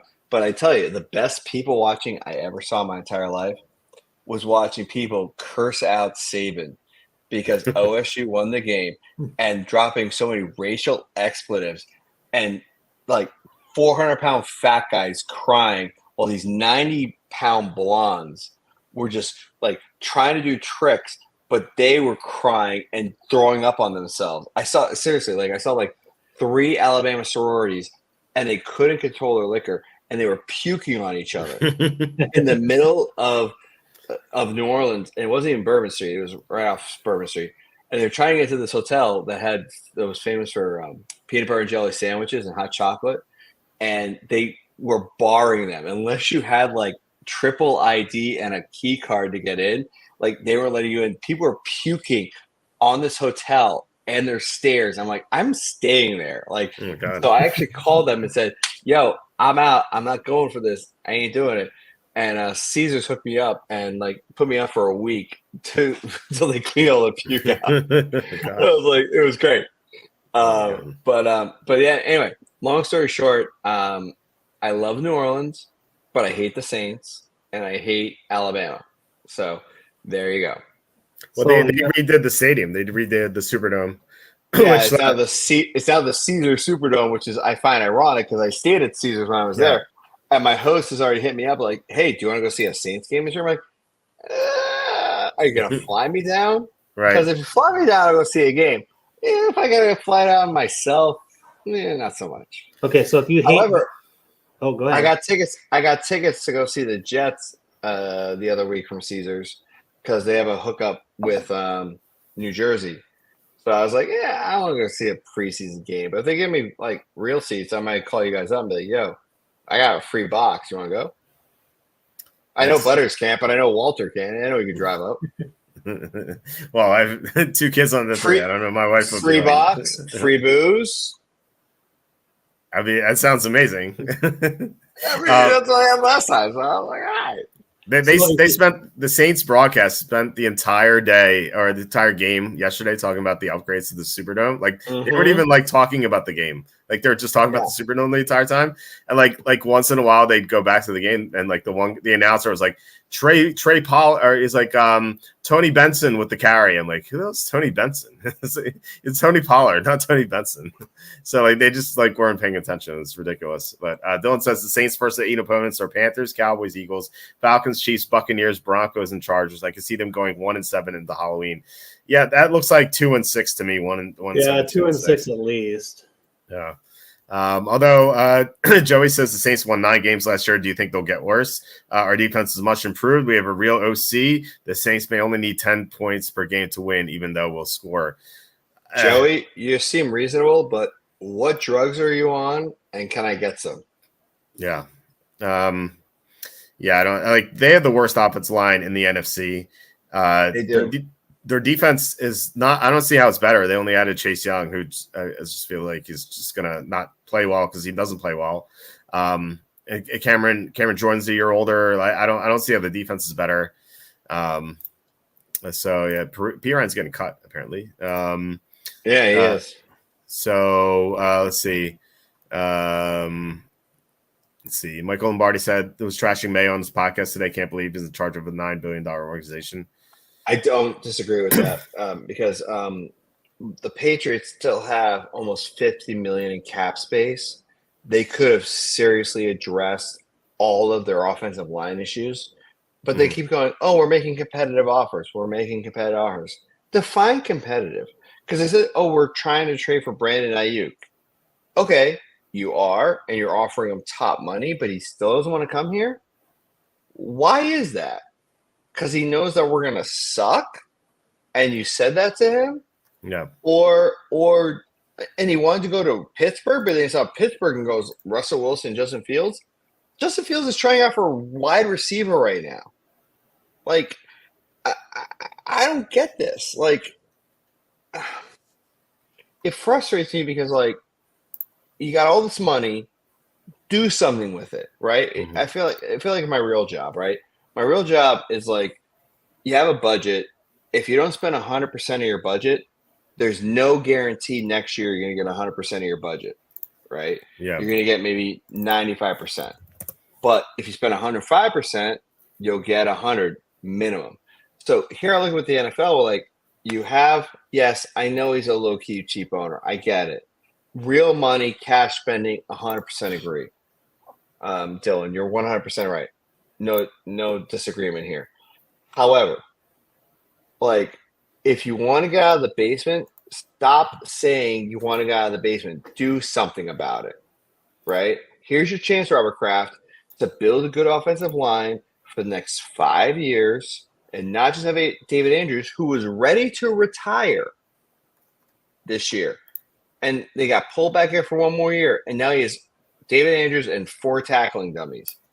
If you had gone out and at least spent money on the tackles, forget the guards. Just give me a center and 2 guards, right? Mm-hmm. We'll deal with the tackles later. But just build me, a good triangle to protect the quarterback. But right now, you got nothing. You got David Andrews. And last time I checked, he can't block 5 guys. Yeah. All right. Joey says, let's break down the teams. I don't know if you guys can stick around to do that. But, real quick, if you guys want to talk about your teams, let's go Nuggets, then Butters, top to bottom. So Nuggets, want to talk about your team? Yeah, so I got a little QB heavy based off conditions, but the way I looked at my team was really around trade capital because, a lot of people were looking for like a good quarterback or a good tight end. And I figure if Kittle decides to hit it off early, maybe I could trade him for like 2 running backs, right? Granted, pipe dream, but I've seen crazier stuff happen. I've seen like me grab like a Swift and a Connor for a Kittle, right? I've seen crazier stuff, but that's what I was kind of aiming for.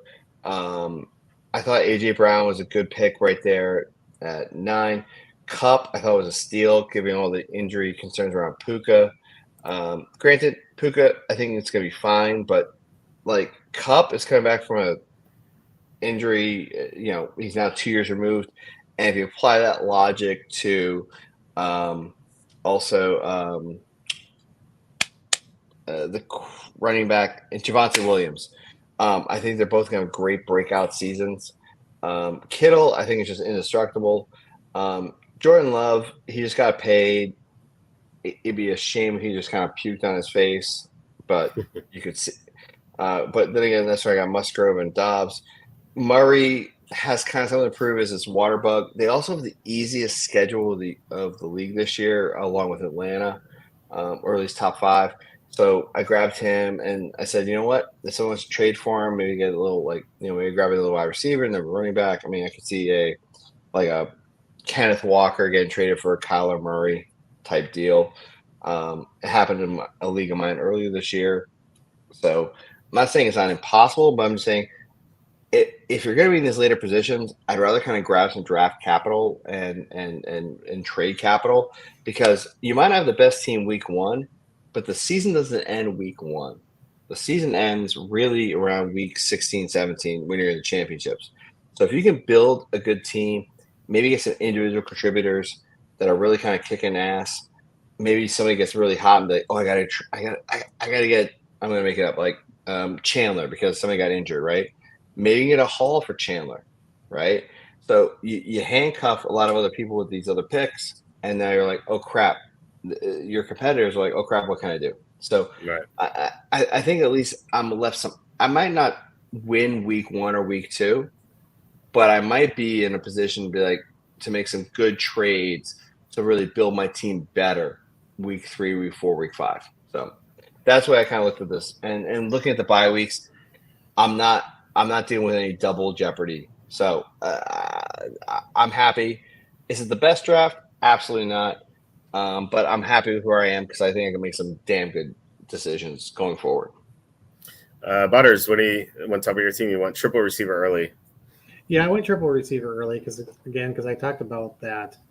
I think there's a huge drop off on wide receivers, and I just wanted to target them right away and get it over with, because I can find some decent find some decent like running backs later, which I actually was able to find with Aaron Jones and Montgomery. But I still think Tyreek Hill and Lamb are 1A and 1B, even over the running backs here in this year, standard or PPR, just due to the fact that I think they just have such a higher ceiling. I feel like they are the focal point of their teams, so I think if they're the focal point, it's boom or bust sort of reasons. I don't think Devontae Adams. So I actually like Devontae Adams this year just because of the sole fact that the Raiders came out and said he's not tradable. I think that's a lie. I think that he actually is tradable. I wouldn't be surprised mid-season if he ends up on the Jets or if he ends up on another team. However, he does always like to tear up who is it, the Chargers. I think he always talks about like he always wants to has some sort of vendetta against them, and they're against him week 1, so that's good. And then Nico Collins, we saw last year, he's got a very high ceiling as well. So I like my first 5 picks here. Pitts was definitely a gamble. We really haven't seen his upside. Maybe a quarterback change, maybe a coaching change will change that. McConkey, they got no one else to throw to on that team other than Palmer. And I'll take a dart throw, even though I've already got premium wide receivers as well. Quarterback, I got Prescott. I guess I have Hill as well as a backup quarterback in this sleeper as well. So, something maybe might happen where in this sort of league that maybe if you can get Taysom Hill as a quarterback, might not be a terrible option. But and then I also like Nick Chubb. I thought he was a steal at 9. I think he could come back. If he comes back healthy again, that's a steal at round 9.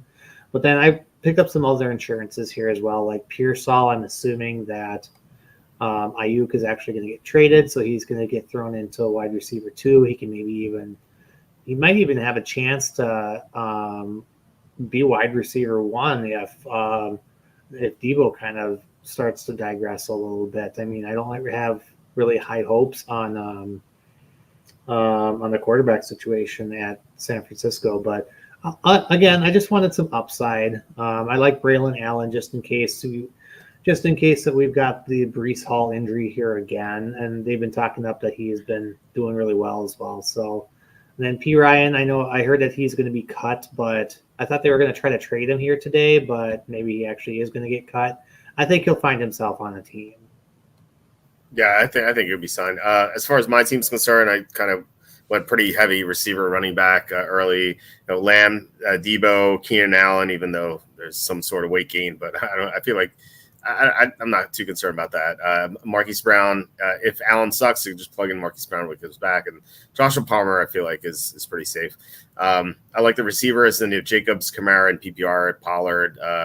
I kind of got thrown off here. I was going to take Kirk. The Dave Wolf sniped me there. So I kind of like second guess myself here. I was going to take Warren, who's a little ahead of Harris in my rankings, but I thought because Warren is injured, he's going to drop lower. But Warren went 2 picks after me, so I kind of regret that, but not a huge deal. I like Hubbard. Doodle there might lead the carries in Dallas, and then I got a good sleeper in Mason. As far as my quarterbacks and tight ends, I'm going to rotate Goff and Cousins. And I don't like Cousins' matchup in week 1 against the Steelers, so I'll probably start Goff and then just rotate them. And then Bowers could have a good year as a tight end. He's just so explosive. So it's my team. I think first time drafting out of the 5 spot, I kind of like this. Again, round 7, I regret this, but outside of that, I think it's pretty good. Dave says, I haven't been playing fantasy football since 2005, and I can count on one hand the number of trades I have made. No one wants to make reasonable trades. Well, I played in a lot of leagues that Dave has been in, and I can vouch for that. I've had severe difficulty making trades in my leagues, but I don't know. Maybe there are better leagues out there for trades. Maybe we just know people who are very stingy. I could maybe say that. John says, how many running backs this year are bell cows over at least 70% of the snaps? Do you want to count? Let's count them. McCaffrey 1, Hall 2, Bijan 3, Barkley 4, Taylor 5, Kyron, if he's healthy, 6, Henry 7, ETN 8, Pacheco 9, Jacobs 10, Walker 11, Mixon 12. I think Rashad. I don't know if Mixon would be 12 though. He's getting up there. Is he? I think he's like 27, or something. I don't know. Maybe you're right. He's 28. He just turned 28. I don't know. All right. Well, let's not count Mixon. 11. Rashad White, I think 12. Kamara 13. Aaron Jones, while healthy, 14. And maybe, who knows? Maybe Pollard, just based on what we saw. I won't count him. Connor 15. Steve Gibson's being mixed in. So it looks like Javonte Williams. No, I don't know. Eckler, I don't know about Javonte. What'd you say? Eckler, maybe? No, Robinson's the starter. So it looks like 15, maybe 16. So it looks like half the league, I think. And I feel like you have to draft at least one of them. I agree. I agree with that.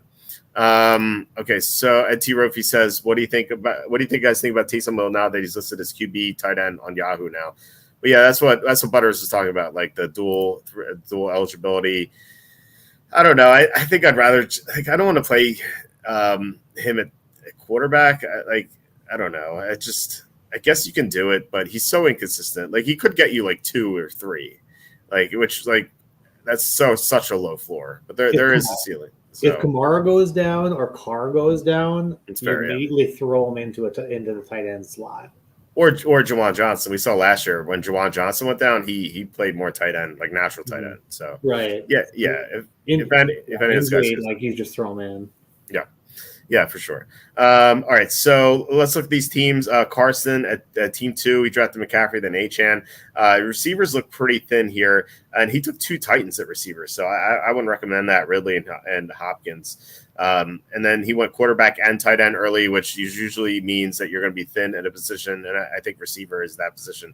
I don't know what Bo Melton's doing here. I think that's a mistake, especially he went 2 Titan receivers and 2 Packer receivers, and then Polk at the end. There's no upside there. I don't like this team at all. What do you guys think? I think he started out fine, but I'd say probably after Swift, then it kind of started looking kind of derailed. Yeah. Assume Nuggets is away for a second. All right, so Joey Russo, team 3. I like this team a lot. The only thing I would question is I was actually looking at this earlier. I think I'm not sure what to make of Austin Eckler. I really don't. That pick could work out, but or just I don't know. He could just do nothing this year. I really have no read on Eckler. Yeah, the coach speak on Eckler is that He's number 2 behind Brian Robinson, but they say because of the way the offensive line is, Eckler should get a lot of touches because basically they're treating him as a third down back, and he should be well conditioned for that. Because I mean, he was the whole like Mighty Mouse like mentality when he was on for the Chargers. But you know, if Robinson does go down for some reason, I mean, you got to steal at Eckler. Yeah. No, I like this team a lot. Looks like a great team. Any thoughts on this team? I thought I personally have just think Diggs is just way too high drafting. I think you've got so many premium wide receivers for Houston, or even you can consider Schultz in there too. There's a lot of mouths to feed, and I mean, Diggs has got his mouth in trouble so many times. Like, at what point does he become in the doghouse? And it was just a boss. Yeah, and he's already been mouthing off in Houston. Like, you see some of the sideline stuff. Like, I'm kind of regretting my CJ Stroud pick now because as we were going through this, and I did some more digging. I like Houston, but I kind of don't. I mean, I don't mind Stroud. It's his receivers I'm worried about. I think I said this earlier in the draft because like you got to feed Diggs, you got to feed Collins, you got to feed Dell, right? You got to feed Schultz. Like that's a lot of mouths. I don't mind having the quarterback, but you tell me Diggs is that high? Like, is Diggs going to get 10 targets and 10 catches a game? He might get 10 targets. I would honestly go Nico, Tank, and then Diggs, to be honest, in my opinion. Yeah, but the problem is Diggs going to bitch about it, and they're going to trade him off anyway. I think they could finish in any order, and wouldn't surprise me. Like Collins could be third, it wouldn't surprise me, or he can be first, or Diggs could be first. It wouldn't surprise me at all. I have $100 that says that someone other than Stephon Diggs will have the most targets for the Houston offense. Okay.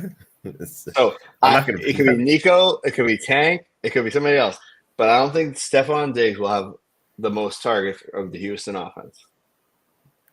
I think he could. I think he could, but I don't think he's going to be the one. I think CJ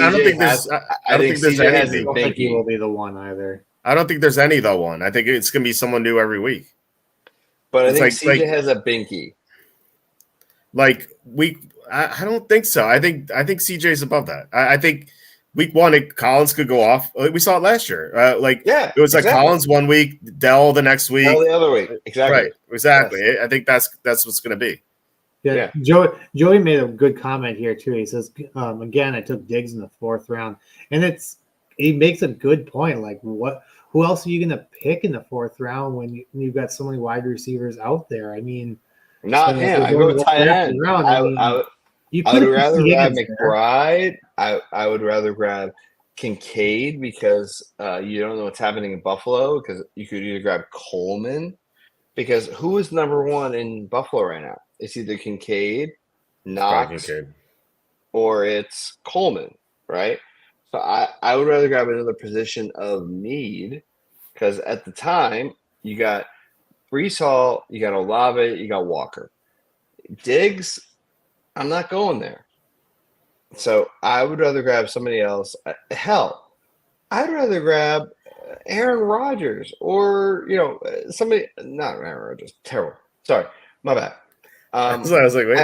I'd rather grab Tony Pollard, or I'd grab Montgomery, or you want to reach a Mark Andrews. You could have got Flowers there too. I like this a lot more. Flowers. I mean, Flowers works too. I like the pick. I'll be on an island here, along with Joey, but I like the pick. I like Diggs. I think he bounces back, and I think that last year Dylan has it right. Well, Dylan and Joey is loud, old, and dusty. Well, in this first half of last year, Diggs was amazing, and then Joe Brady took over, and Diggs had an unknown injury that kept them from producing. And it's called sand in his vagina. I think Joey's right. I think they traded for him They plan on using him, and CJ Stroud is on the trajectory to be one of the top quarterbacks in the NFL. So he's going to get the ball to Diggs. And he's the starter on the outside. He's going to play more snaps than Dell because Dell's the third receiver. Which means they're going to target him, and he's going to be it's going to be terrible when it comes to he's going to be like an interception machine this year. Who, Stroud? Yeah. I don't think so. I think that he's cerebrally. I think he's up there. I was watching an interview with him, and he was like recalling stuff from like week 3 or week 4 last year, and he's like, the safety was doing this, so I went that. Like he just recalled the play like completely as if it was yesterday. I just think that he's on another level, and I think he's going to take a huge step this year. I see the Texans winning the Super Bowl this year. With Stroud, I think he's going to have a great year, and I love all the Houston players. Wait, hold on. You said Houston was winning the Super Bowl? I think they could win the Super Bowl. My pick is my Super Bowl pick prediction right now is Eagles over Chiefs, but I think I have the Texans in the AFC Championship against the Chiefs, if I'm not mistaken. Holy crap! All right, I might have to move some picks because I did not expect the Texans. I was expecting a sophomore slump. There could always be a sophomore slump, but I mean, why can't he improve upon last year? Oh, I don't disagree. I'm just looking at strength of schedule. That's all I was looking at because I looked at like Brady when he did it, and 2002 they got hammered, right? After they won in 2001, 2002 they got hammered. 2003 they had a very easy strength schedule. 2004 wasn't like the hardest strength schedule, but it was still middle of the road, right? Because the way the rest of the divisions and injuries fell, right? Mm-hmm. So, but they didn't make it back till till win it in 2014 against Seattle. And Seattle arguably had the hardest road. So that's why I go back to like the Texans. I like the pick. I think it's sexy. But I'm not putting my mortgage on it. I'm going to put money on it. I'm not going to lie. I will put money on the Texans to win the Super Bowl, but I'm not like mortgaging my future on it. I'll put it that way. Yeah, I mean, it's fair. I'm waiting for them to screw up a little bit and just get a better number. I don't think the number is great right now, but I think they can get there. Patriots in 02, by the way, they couldn't stop the run at all. Like they got gashed by every power running game there was. It was so brutal. And then Belichick fixed that offseason, and then I think that's the year they got Vince Wilfork, if I'm not mistaken. Then he kind of he really plunked the run there for them. So that was, it should be a Hall of Famer and still is not, which is a criminal statement. I think you can definitely make the case for that. All right, so let's move on. Dave Wolf, 88. I mean, he sniped me a bunch of times, so I assume I'm going to like this team. I don't like Zach Moss at 8-9, especially in PPR. Like, he's not the lead back, I don't think. It's at least going to be 50-50 split, and he doesn't catch passes, and I think he kind of sucks. But I like everything else, and I especially don't like Moss with Higgins there. I think that's a clash. But yeah, everything else is it looks really good to me. I like the sleepers at the end. This looks like a really good team. What do you guys think? Oh, Dave Wolf, you're the best comment. Wasn't that cup nuggets straight rubbing alcohol or kerosene? Well, most nights it is just straight rye bourbon. But tonight, considering how bad the Patriots are, it might be kerosene, so I can plead seppuku right on live stream, which would probably be the most views ever. But honestly, no, tonight, honestly, unfortunately, it's just iced tea. I hate to be lame and weird, but it's just iced tea. Only because Uber Eats does not deliver this late to my house. And I didn't realize after driving home from New York City for 5.5 hours, when normally it takes 3, and it's college move-in weekend here in the Northeast, that I was out of alcohol. So it is just iced tea, which is very depressing. So yeah, I'm not happy. And I'm putting on a good face. I'll have to ship you some spotted cow then. No, I'll pass. Any thoughts on D-Wolf's team? I think D-Wolf's team was a great sniper opportunity, especially on people talking about it. Is Mahomes his only quarterback? Am I reading that right? Yeah, I mean, if you draft Mahomes, I don't think you need to draft another quarterback. That's fair. I mean, he basically went the C.J. Stroud heavy version instead of the light version, which I went with, right? Because I said Stroud was basically that version there, but he went with the Mahomes. I like it. My only concern is around the Tupac and Tim Patrick. Like, Denver is such a mess, and so is Buffalo. Like, that's only the bad thing to say. Like, Shipley, who cares, right? But if I'm nitpicking, this is not the worst draft I've seen. Like, I think he kind of nailed it, to be honest. Like, Myers makes sense. I don't like Moss. I think Chase Brown's gonna be the number one back, but that's a whole other story. I think he's got to kind of earn it. Waddle, I mean, I think Tyreek's the main guy there.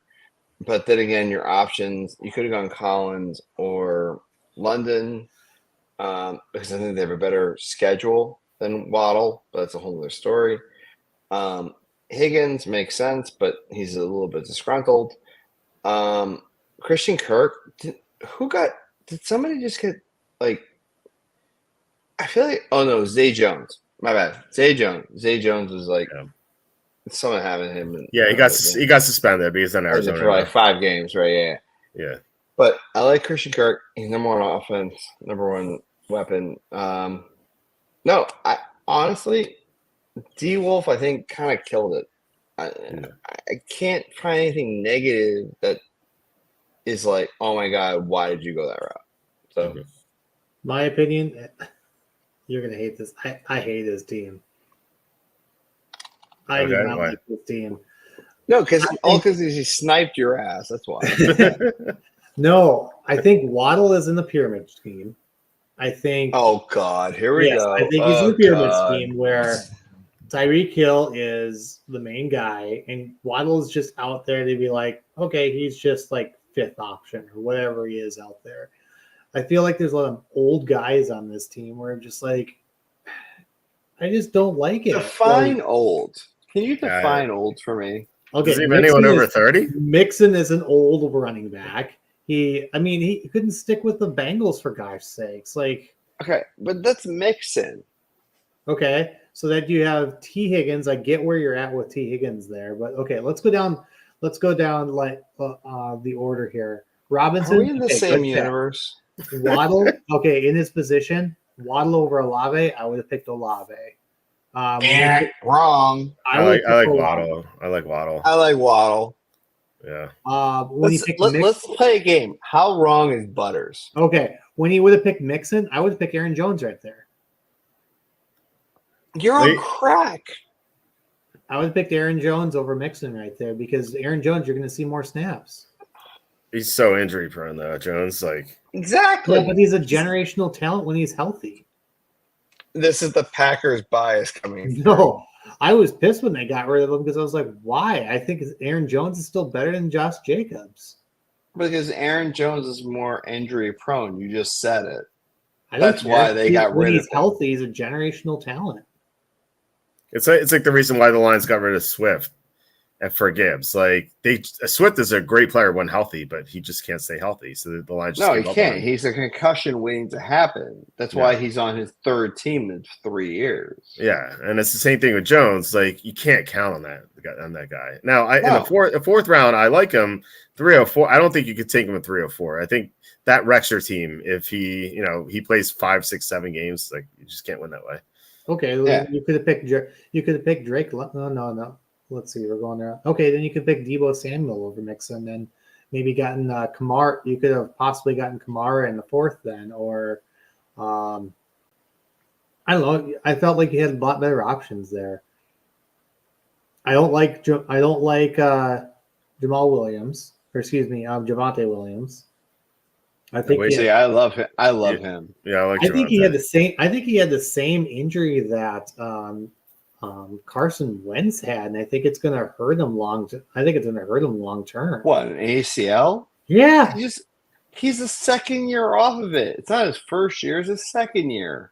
yeah, but then he could pull another Aaron Rodgers and damage it again. Well, I think Wentz's problem was, and he came back from that ACL. He dragged the Eagles to the playoffs in 2019. The problem with Wentz was when he suffered that concussion from Clowney in the playoffs, he was never the same after that. And I think the concussion really hurt him. It's just like mentally. I just think that like kind of there's like a mental block there with him now. And like we just can't see that with concussions. Like you can see torn ACLs, like when guys come back and have that explosion, you can tell. But with brain injuries, you can't tell ever. And I think there's something wrong with Wentz. And that's why he's on the Chiefs this year. Right. Yeah, it's a shame because he was so good, but yeah. I mean, he went. Didn't he? Wentz go like? Was he like 14-2 or something? Like 14 touchdowns, 2 interceptions, and then he got hurt, and then Foles had to come in. Or am I misremembering this? It was week 14 he went down, so he was MVP. Yes. He was MVP leader, and he was. If he stayed healthy, the rest of the year, he would have MVP. Yeah, and they lost to the Falcons, right? No, that year they beat the Falcons the first round. Oh right, sorry. And no, it was the second round because they had a bye, and then they beat the Vikings in the NFC Championship, and then they beat the Patriots. Right? Yeah, right. I couldn't remember if it was which way it was. I couldn't remember if they beat the Falcons or lost the Falcons. I remember the Falcons came out of nowhere. The next year, Foles took over, and he almost beat the Saints. Right. Alshon Jeffrey dropped the pass at like the 20-yard line on the final drive. I remember that. Yep.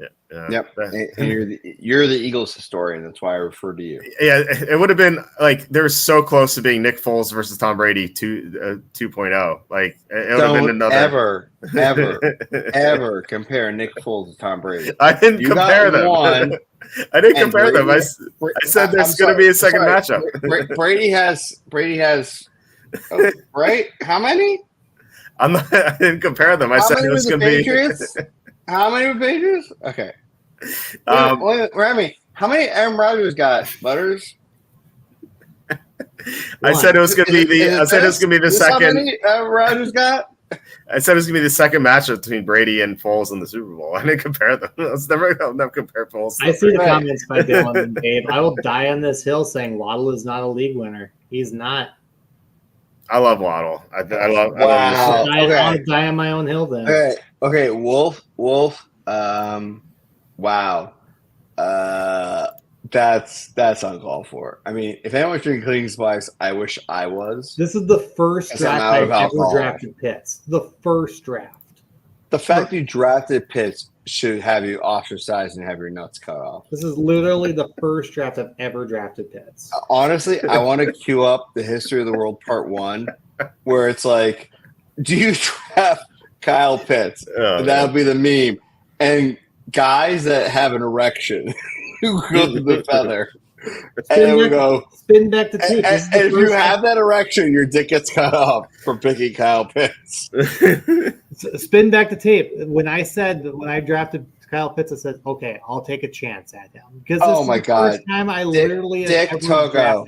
One game, and Eli Manning is 2-0 versus Brady. God bless. That's going to get him the Hall of Fame. Yeah, and Brady went for 500 yards in that game against Foles. It's crazy. 500 yards and still lost. Exactly. Thank you, John Sanders. That is absolutely correct. Brady has 7 rings. Foles has 1. Yes, I was not comparing Foles to Brady. Last I checked, Brady has 7. Just like I have 7 rings. I mean, I should go grab my rings because the Patriots sent me some. I should go grab my 6. I'm curious. Why do you have 7 rings? Well, I have 7, 1 from Tampa Bay, but I have 6 from the Patriots. I'm going to grab my 6 right now. I'm going to grab at least 6 of them. Hold on. Right back. All right, Butter, anything else about the D-Wolves team that you like? I'll move on. I made my opinion. Apparently, I'm dying on my own hill, so. Okay. Okay. All right. Let's go to Dylan's team, Team 6. Joey Russo's talking a lot of trash here about this team. Dylan went the hero running back strategy with Pacheco, and then he took a bunch of late round guys: Vidal, Herbert, Davis, Singletary. I'll say this: that like, if you're going to go hero running back strategy, I think you need to take more running backs at the end. Like I get these are kind of like sleeper receivers, but like I feel like Demarcus Robinson's not going to win you any league. Neither is Zero Shavas. I like McCaffrey, so if you go like one receiver at the end, it's fine. But I think you have to go more sleeper running backs just to kind of solidify your core. If you just do the strategy, it's I think. Kincaid has a lot of upside. Burrow. I think these quarterbacks in the mid rounds are all the same. I think that like taking a quarterback plus tight end early, I think is going to make your team pretty thin at the key positions because you can get starters at both these positions late, and you can't do that with the receiver running back.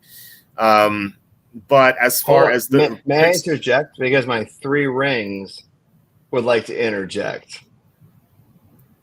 Right, very nice. Hold on. I have 4, 5, and 6 ready to come too. So hold on. So because here's 4. Yeah. And here's 5. And here's 6. Yeah. But it sucks when you have 6 of these rings because people of the team and you're good friends and your team has none. That sucks. All right. Well, remind me of what you do again. That's right. Yeah, that's right. All right, so anyway. I had to bust out the ring because they're sitting in the safe. I had to give them the thing, and I just had to. John, this is why no one feels bad for Patriots fans right now. LOL. Exactly, which is why I'm comfortable with being in the muck and the mire of the crap that we have to deal with right now. Because for as much as I would love to be at top of the mountain, we can't, and I completely understand it, and we've dealt with it. And you know what? You think about it, right? Like the Dolphins went through it, right? Now they're going through a resurgence here. They're in the 70s. Now they're doing it here, right? It took about 30-something years, right?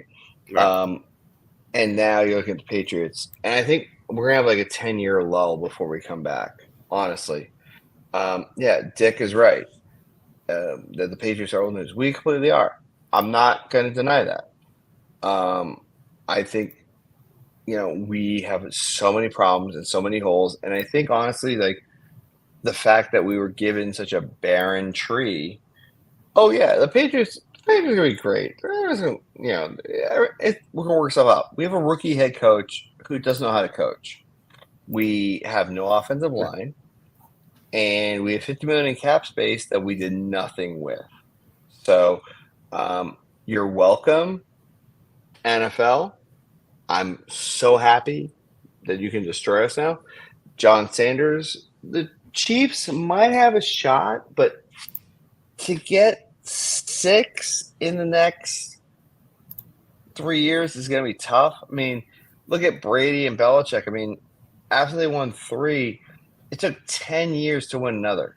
Granted, they made it to 2 others, but, Kelsey isn't going to make it to 44.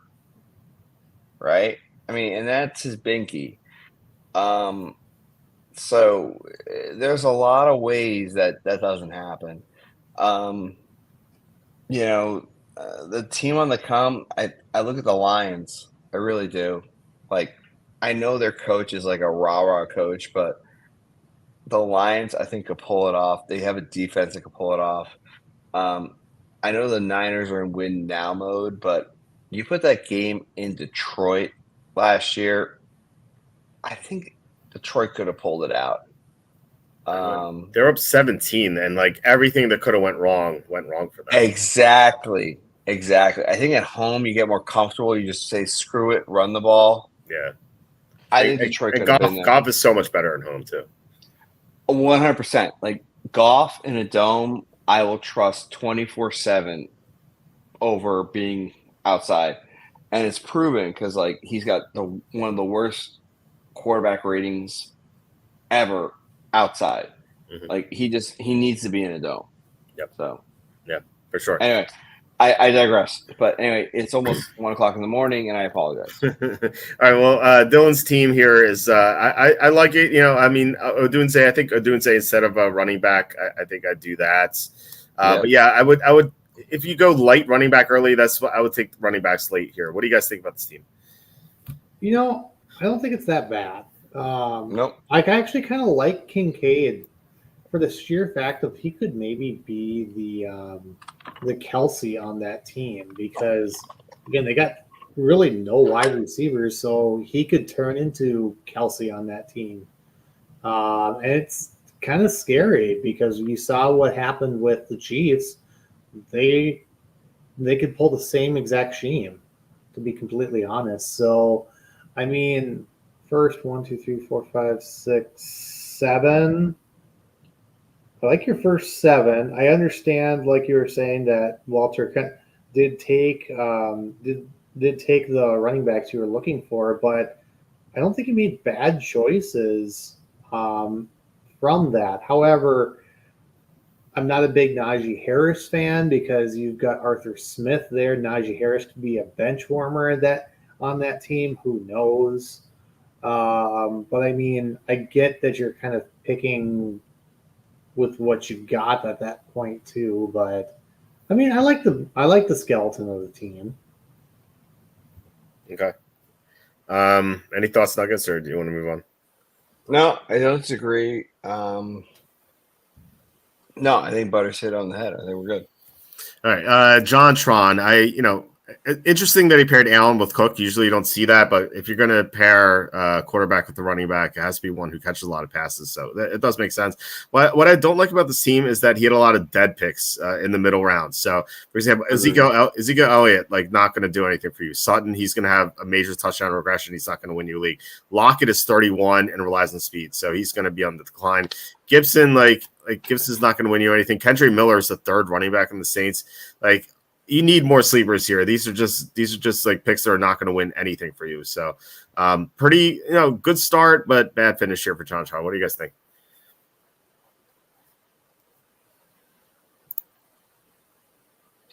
Well, first off, with Joey's comment, I think Dylan's team can beat D-Wall's team heads up.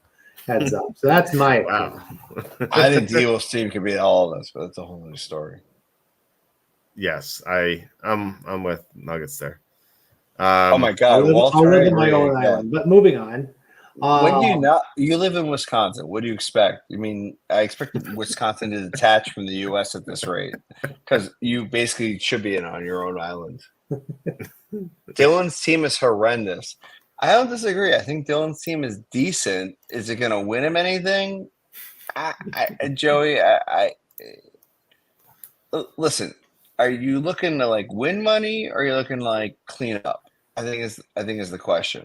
So, I think Dylan's team is solid, and I think if it went up against yours week by week, I think Dylan would win. All right, if it's a 17-week season, I think Dylan wins 10 out of 7. So you might win 7 times out of Dylan's 10. It's not to say your team's not bad. I think it's based on performance, environments, and injuries, right? I mean, anything can happen, right? I mean, hell, Bijan could go down the first week. It could blow an ACL, right?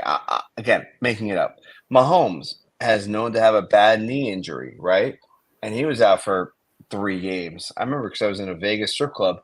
And I won a ton of money because I had Kansas City +1 against Green Bay, and Kansas City won by 3. And I'm celebrating like it's the Super Bowl because it was a 10-pick super parlay, and they did the condensed picks, right? It wasn't +7; it was +3, right? And I got all 10 right for 10 grand. Wow! And I'm sitting in the Vegas strip club, and I'm like, "Oh crap! I gotta cash this ticket now." And all these strippers were like, "Oh, you have to cash the ticket?" No, I didn't say that out loud. Anyway, my whole point is, I think at the end of the day,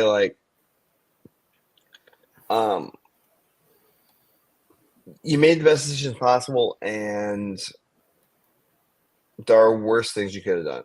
I'll put it that way. I think John Tron's team's like his Achilles heel is definitely his running backs. Like, Yeah, agreed. yeah, like any Pittsburgh running back, I'm scared that Cordell I'm scared of Patterson could just Pittsburgh in kind of come in general. and just be like, whatever. Pittsburgh to me is like just like New England. I think they're both off limits. I think the only person that you could trust on Pittsburgh if the trade happens is Ayuk. But I can't even trust Pittsburgh in general. Like, A, we don't know who their starting quarterback is. B, Najee Harris and Cordell Patterson. Like, yeah, you could say it's Najee, but if he gets a bad toe, he's done. Right? Like, I don't want to put any – if I'm a betting person, putting money into a pool, I don't want to put any money on any player from Pittsburgh or New England. Full stop. End of story. Give me other options rather than those two teams that I know are going to suck. And yeah, maybe 1 week one of those cats pop off, like a Ramondre or a Najee. Fine. God bless them. But that's not going to win me my season-long league. So. Yeah, Russell Wilson terrifies me. All right, let's go to the dad. 315. Russell Wilson who can't complete a pass. Yeah, he's terrible. The dad 315. The double tight end here. Like if you take Ingram, don't take Ferguson or vice versa. His running backs are very thin. He only has 3 running backs. He's Etienne, White, and Charbonnet. Like I mean, I don't know what happened here at the end. Like you shouldn't have as many tight ends as running backs. Like take some running backs down here. It's the same thing that happened with Dylan at the end, but to like a much worse extent. And with me, I mean, I did the same thing. Yeah, but at least like at the end, you took running backs. Like this guy, he had 2 running backs early, and he only took Charbonnet. Like that's it. So fair. That's fair. No, but I mean, if you're looking at to compare, right? Like I took tight ends with an idea of like my future game plan is to do a lot of trades, right? Like I'm going to offer up big names and say, like, hey, you want Sam Laporta? Give me. I'm going to make it up like Aaron Jones, right? Mm-hmm. But I'm willing to make those sacrifices because I have a George Kittle, I have a Musgrave, and the people in my league don't exactly go 2 or 3 layers deep. So, you know, that's why I was looking at it. So, I'm willing to say D Wolf's draft would beat the dad's draft. Okay. Well, all right. I have money saying you're wrong. And I have the dad's granted I don't like Jefferson because I know it's Sam Darnold, but then again I do in all transparency have a $15,000 plus $15,000 not $1,000 but plus $15,000 on Sam Darnold comeback player of the year. Yeah. So I kind of want to see Jordan Jefferson go off, but that means I need Sam Darnold to go off. So that's kind of why I'm behind the dad team. I feel like that's been such a popular bet that's not. Yes, you're not incorrect because now it is plus 1,200. Yeah, and I got it at plus 15,000. Yeah, I mean, well, I assume you got it when McCarthy was still there, right? Yes. Yes, because he was named because he said they were going to start week 1. I was like, all right, well, I mean, again, it's a Drake May, Jacoby Brissett situation, right? And I kind of looked at it in Minnesota. I was like, well, you know, I just lucked out, right? But the question is like, when do I cash out the ticket? Because I don't think he's going to win it. I think there's some other better options at comeback player of the year, but to know I got kind of that on my back pocket, and maybe I do like what's that website? I forget now. Where you can swap tickets. I might just do that instead and say screw it. No. Let's get to Sanders 911. So he went Barkley, Williams early, and then a bunch of non-running backs after that, like Evans, Kelsey, Flowers, McLaurin. I love the McLaurin pick. I like some of these picks a lot. It's a good team. I would say though he only has 4 running backs, so I think one of these picks has to be running back. Outside of that, it looks pretty solid. I think Kelsey round 4 is too early, but he could defy me and do well. So, what do you guys think about this team? My only objection to the team is Addison, and sorry, there's one more. He picked Quentin Johnson.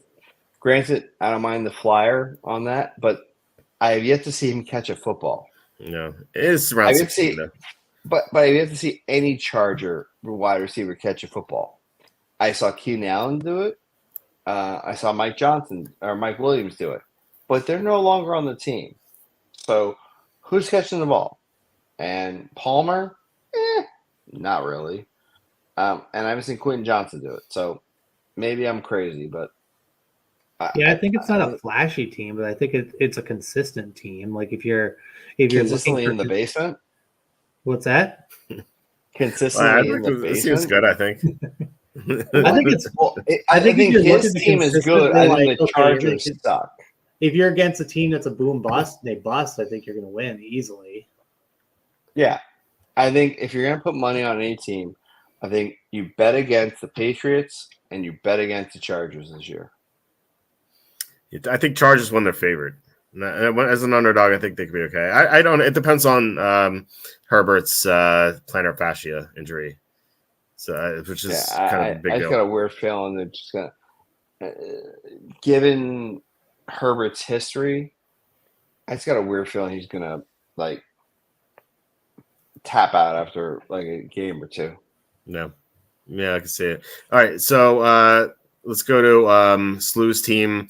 Same strategy as Sanders, double running back early, and then he waited until round 7 to take a running back. I like his. I mean, Gibbs Taylor plus Robinson's pretty good. I think Edwards is kind of a waste, but outside of that, I like the running backs on this team. Receivers look good. Richardson in the 6th round, huge upside, but low floor as well. So, which is why he took Purdy there late. So, I think this team looks really good to me. What do you guys think?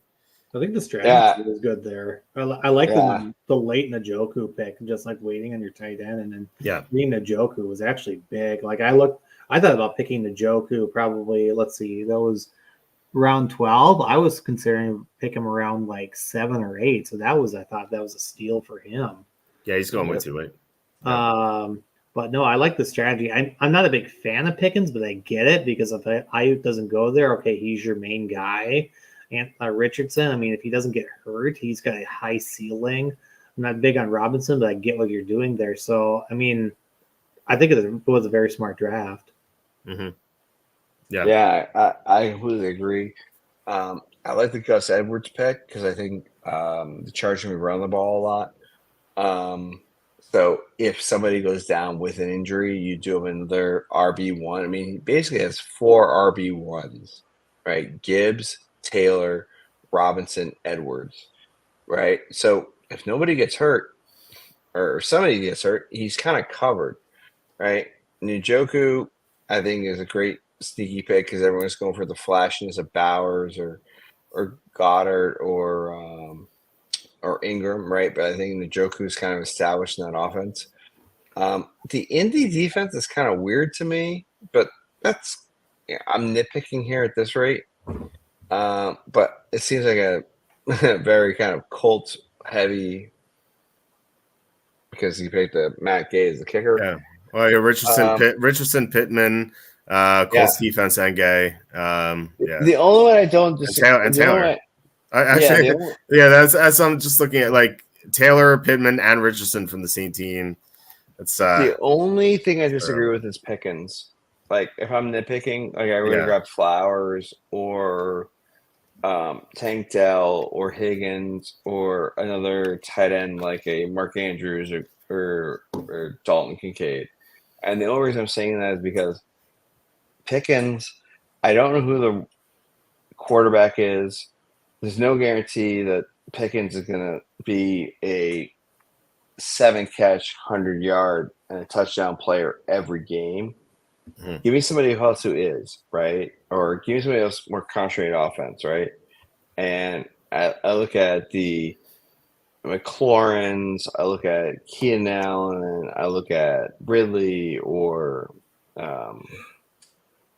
one of those other guys, right? Or even Keenan Coleman. Like, I think Keenan Coleman's going too late. Everyone's saying he's the number one wide receiver in Buffalo. Like, I would have grabbed him over Pickens only because Pickens just we don't know who the quarterback is, and we don't know how good the quarterback's going to be. So I actually like Pickens because I think as long as Ayuk doesn't go there, I think he's going to be a good pick. Like, think about it this way. Russell Wilson last year was terrible, and yet Cortland Sutton had 10 touchdowns. And then in Chicago, you had Justin Fields, who's a great runner, but a sketchy passer. But DJ Moore had some great performances. So I think if Pickens is the receiver one on the team and Ayuk's not there, I think that's a good pick. I actually like Pickens. And you got to remember, in this draft here, it was a 2 wide receiver, 1 flex, not a 3 wide receiver, 1 flex. Right. And so I think it's actually kind of huge because you already got your 1 and 2 with Metcalf and Pittman, and then who are you going to go with flex? Well, you can play Pickens, you can play Watson, you can put Gus in there. You've got a lot of options for your flex. Right. Yeah, that's for sure. I just wouldn't stack Richardson with Taylor. I think that's a huge clash. Or Taylor with Pittman. You could obviously do Richardson Pittman. That's fine. But Richardson and Taylor, because they're both gonna battle for touchdowns, right? So I mean that's the only thing I see here. All right, scary hours, octuple running back, which I actually don't mind the strategy. Like, you go receivers and quarterbacks super heavy, and then just take flyers on running backs. I think that's fine. I just think that Stevenson, what's he gonna do this year? I don't like Stevenson. I don't like McLaughlin. The other running backs, though, I think are fine. Mostert, he has some upside. Jerome Ford, he's the starting running back for now. Chase Brown could be the starting running back. Benson, nice flyer. Same with Corum and Wright. And then Irving. I think there's a chance he gets 2 decent running backs out of this group, and he can pair them with these receivers. Now, the problem is, Harrison here is at 201. You're dependent on Murray staying healthy. I do love Devontae Smith with Hurts. Garrett Wilson, obviously great. So as weird as this team looks with the octuple running back, I just think it's pretty good. Well, maybe not pretty good, but I think it could win depending on what happens to the running backs, and I think that he might get 2 decent ones. So what do you guys think? I think it was kind of smart in the case. It almost kind of got a feel where everyone was kind of going like me in some ways, where it was just running back or wide receiver top heavy, and then you just pick the best available regardless of what position it was. And I mean, your first 7 picks are solid. And after that, like you said, you're going for high flyers, players that, they could slide into the injuries, or as the season goes on, they could turn up, for instance, for Brown, he could be a running back 2, and then he could show that, no, he's actually the running back 1 in this case. You have a lot of upside. So I don't hate this draft at all. It looked very strange with all the running backs, but it was just, he was picking correct. Mm-hmm. Yeah. Nuggets is back. I am. Yeah. Blame my 5-year-old who decided to come downstairs and click the leave studio button. Any thoughts on this last team? No, I think Butters hit on the head. He echoed all my comments, so we're good. Okay. All right. That's about it. Any final thoughts here, or we're gonna head out? If not, anything you want to plug? Let's go, Butters, the Nuggets. No, I thought everyone. This was a pretty sharp draft. To be completely honest, I had my individual opinions with some players, but I think that it was. I don't think there was anything that was out of the ordinary. I think it was very sharp. People had their own strategies coming in. Of course, people have different opinions on different players, but it was very sharp. And when they're again with Scary, going after all these running backs, it made you late in the round was oh crap, there's nothing else to pick. So now I have to pick something bottom of the barrel sort of thing. So yeah. No. Go ahead. My biggest thing was if I kept my mouth shut, but I couldn't because there's just so many obvious plays. But no, I think I agree with Butters here. Like, if you take out kind of the voice monologues, the draft was smart. This is one of my harder drafts that I've had to deal with. So thank you to the community for jumping in, because I've had at least 6 or 7 drafts where I've been in ninth, and I hadn't considered so many scenarios. Like, first time I got AJ Brown in ninth, because he's usually way gone. Just like Laporta, like Cup, I usually grab in the 3rd or 4th round, but it was surprising to see who else was available and who wasn't. So thank you to the community for that. Just gave me a lot of more to ponder on as we go into kind of bigger drafts, and also best ball going in. I mean, we got basically a week and a half left of best ball, but yeah, it's been nuts. And no, I thank the community for this, because I just didn't consider these situations when I went into it. So thank you. There's a comment on here too of where should Kelsey be drafted. Yeah, I was about to say it's the last question. So for me, I hate Kelsey this year. So my answer is going to be radically different than some people might say. I wouldn't take Kelsey in the first 5 rounds. Round 6, I don't even know if I'd take him there. Round 7, I'd probably consider him. I just think he's going to just take a major. Yeah. This feels like the Tom Brady when he met Giselle. Yes. Factor. I mean, he met her and he blew out his knee in 07. 08, he proposed and he got the staph infection. And then he didn't make the Super Bowl again until he made it in 2010, but he didn't win it until 2014. And remember those weird haircuts he had too with her? Yes. Remember the shagginess in 09? Yeah. So Kelsey honestly is not QB. He's not tight end 1. He's probably tight end 6. And I agree where you're probably aiming round 7 or later. But people are going to see it's the equivalent of seeing, like, I don't know how to put this, but like you see Kelsey and you're like, oh, you feel so comfortable with Kelsey and you're just going to get him, right? Yeah. Because he's got projected numbers, but you don't consider Laporta or McBride or Andrews, who are younger and better and can do more. Because I think at this rate, Kelsey's more considering his brand rather than actually being an NFL player. Because he probably, at most, I mean, he's what? They've won back-to-back, right? He's won 3 out of 4. Mm-hmm. So, I mean, I have 6 rings. Kelsey probably has, if he doesn't get one more, he's already in the Hall of Fame, right? If he gets one more, he's guaranteed first ballot Hall of Fame. And then he's probably done, right? But this is not the year to bet on Kelsey to do that. So I just don't see the impetus to grab him in round 4 or higher. Like, you tell me round 8, cool. Yeah. But you tell me round 4, I ain't doing it. Yeah, he's a memberberry pick. It's like, I remember Travis Kelsey. Oh my God. I was having this conversation today. Seriously. Remember when they was this? I'm gonna be the lone man out here. I actually think you always are. I know, but just because I'm thinking contrarian here, like if there's a lot of people that feel that he should be going later, I mean, I don't think he's a first round. I could see him being late 2nd round. Like, I was even considering him when I was going after with my next 2 picks with Adams and Collins, because I was thinking, like, okay, what's my plan of action here? Do I want to go with more wide receivers, or do I want to take a premium at a position? Because you got your tiers. I mean, he's always going to be the number 1 target, I feel, for Patrick. So I mean, he almost feels like to me like Devontae Adams went with Aaron Rodgers, where it's just comfortable play, nothing's going on. Okay, you're going to throw it to him, and then it's up to Kelsey to make the catch. You know.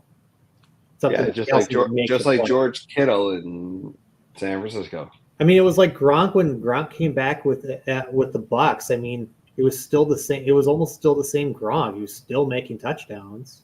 Yeah, because Gronk knew he had 1 year left and didn't care. And Brady said, "If you do this, I'll give you more money."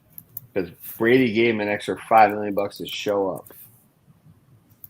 Oh, did I say that out loud? Oh crap!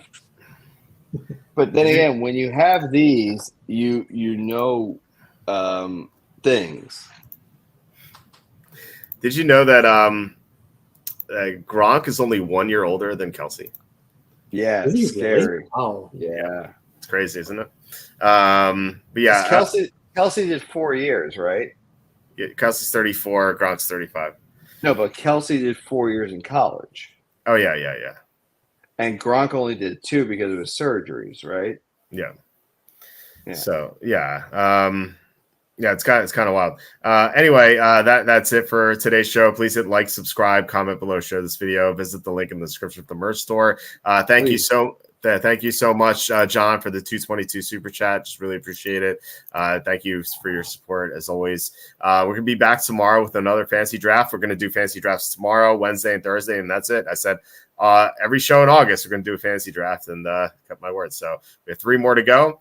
I haven't drafted out of the 8 spot yet, so I'll do that tomorrow. Not sure who the guest is going to be. We know the guests are going to be on Wednesday and Thursday. So before we head out, do you guys want to plug your Twitter or anything else? Nope, I'm good. I mean, I appreciate everything.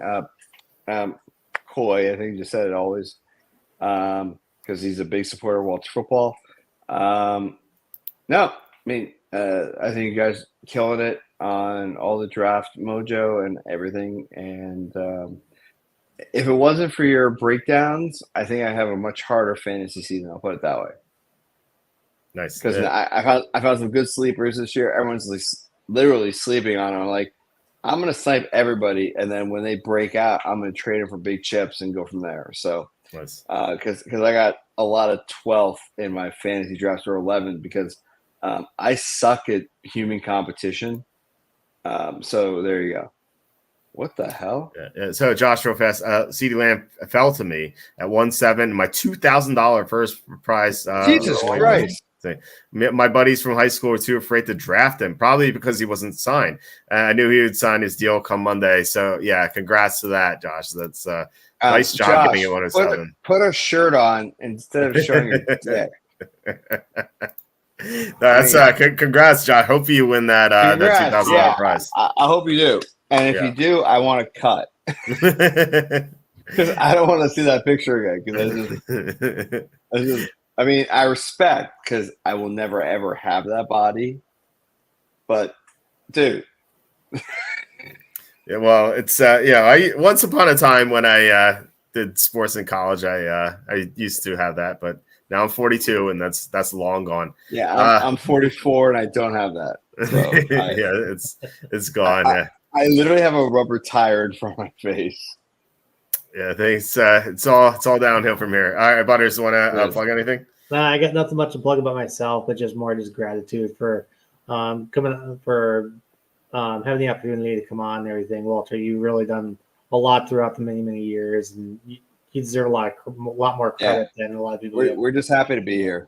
You talk about that you're the old man in the industry, and you still have a lot of knowledge to bring out, and a lot of people. 100%. You're right. I appreciate that, guys. Thank you so much.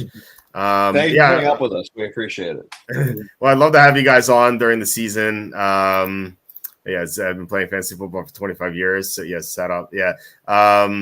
John was joking about trading Dak. Yeah, he was just joking. I said nothing about roids. All I said was, I wish I had Josh's body. That's all I said.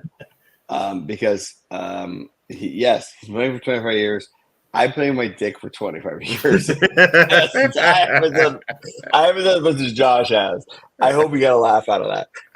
But honestly, I respect, I appreciate, but please put a shirt on, because my wife is literally getting horny over here, and it's not. All right. Well, on that note, let's head out. At least I can make everybody laugh. Yes. All right. Let's head out here. Thanks so much, guys. Looking forward to having you on at some point during the season. But yeah, we'll talk to you later. We'll be back on Tuesday, and everyone have a good night.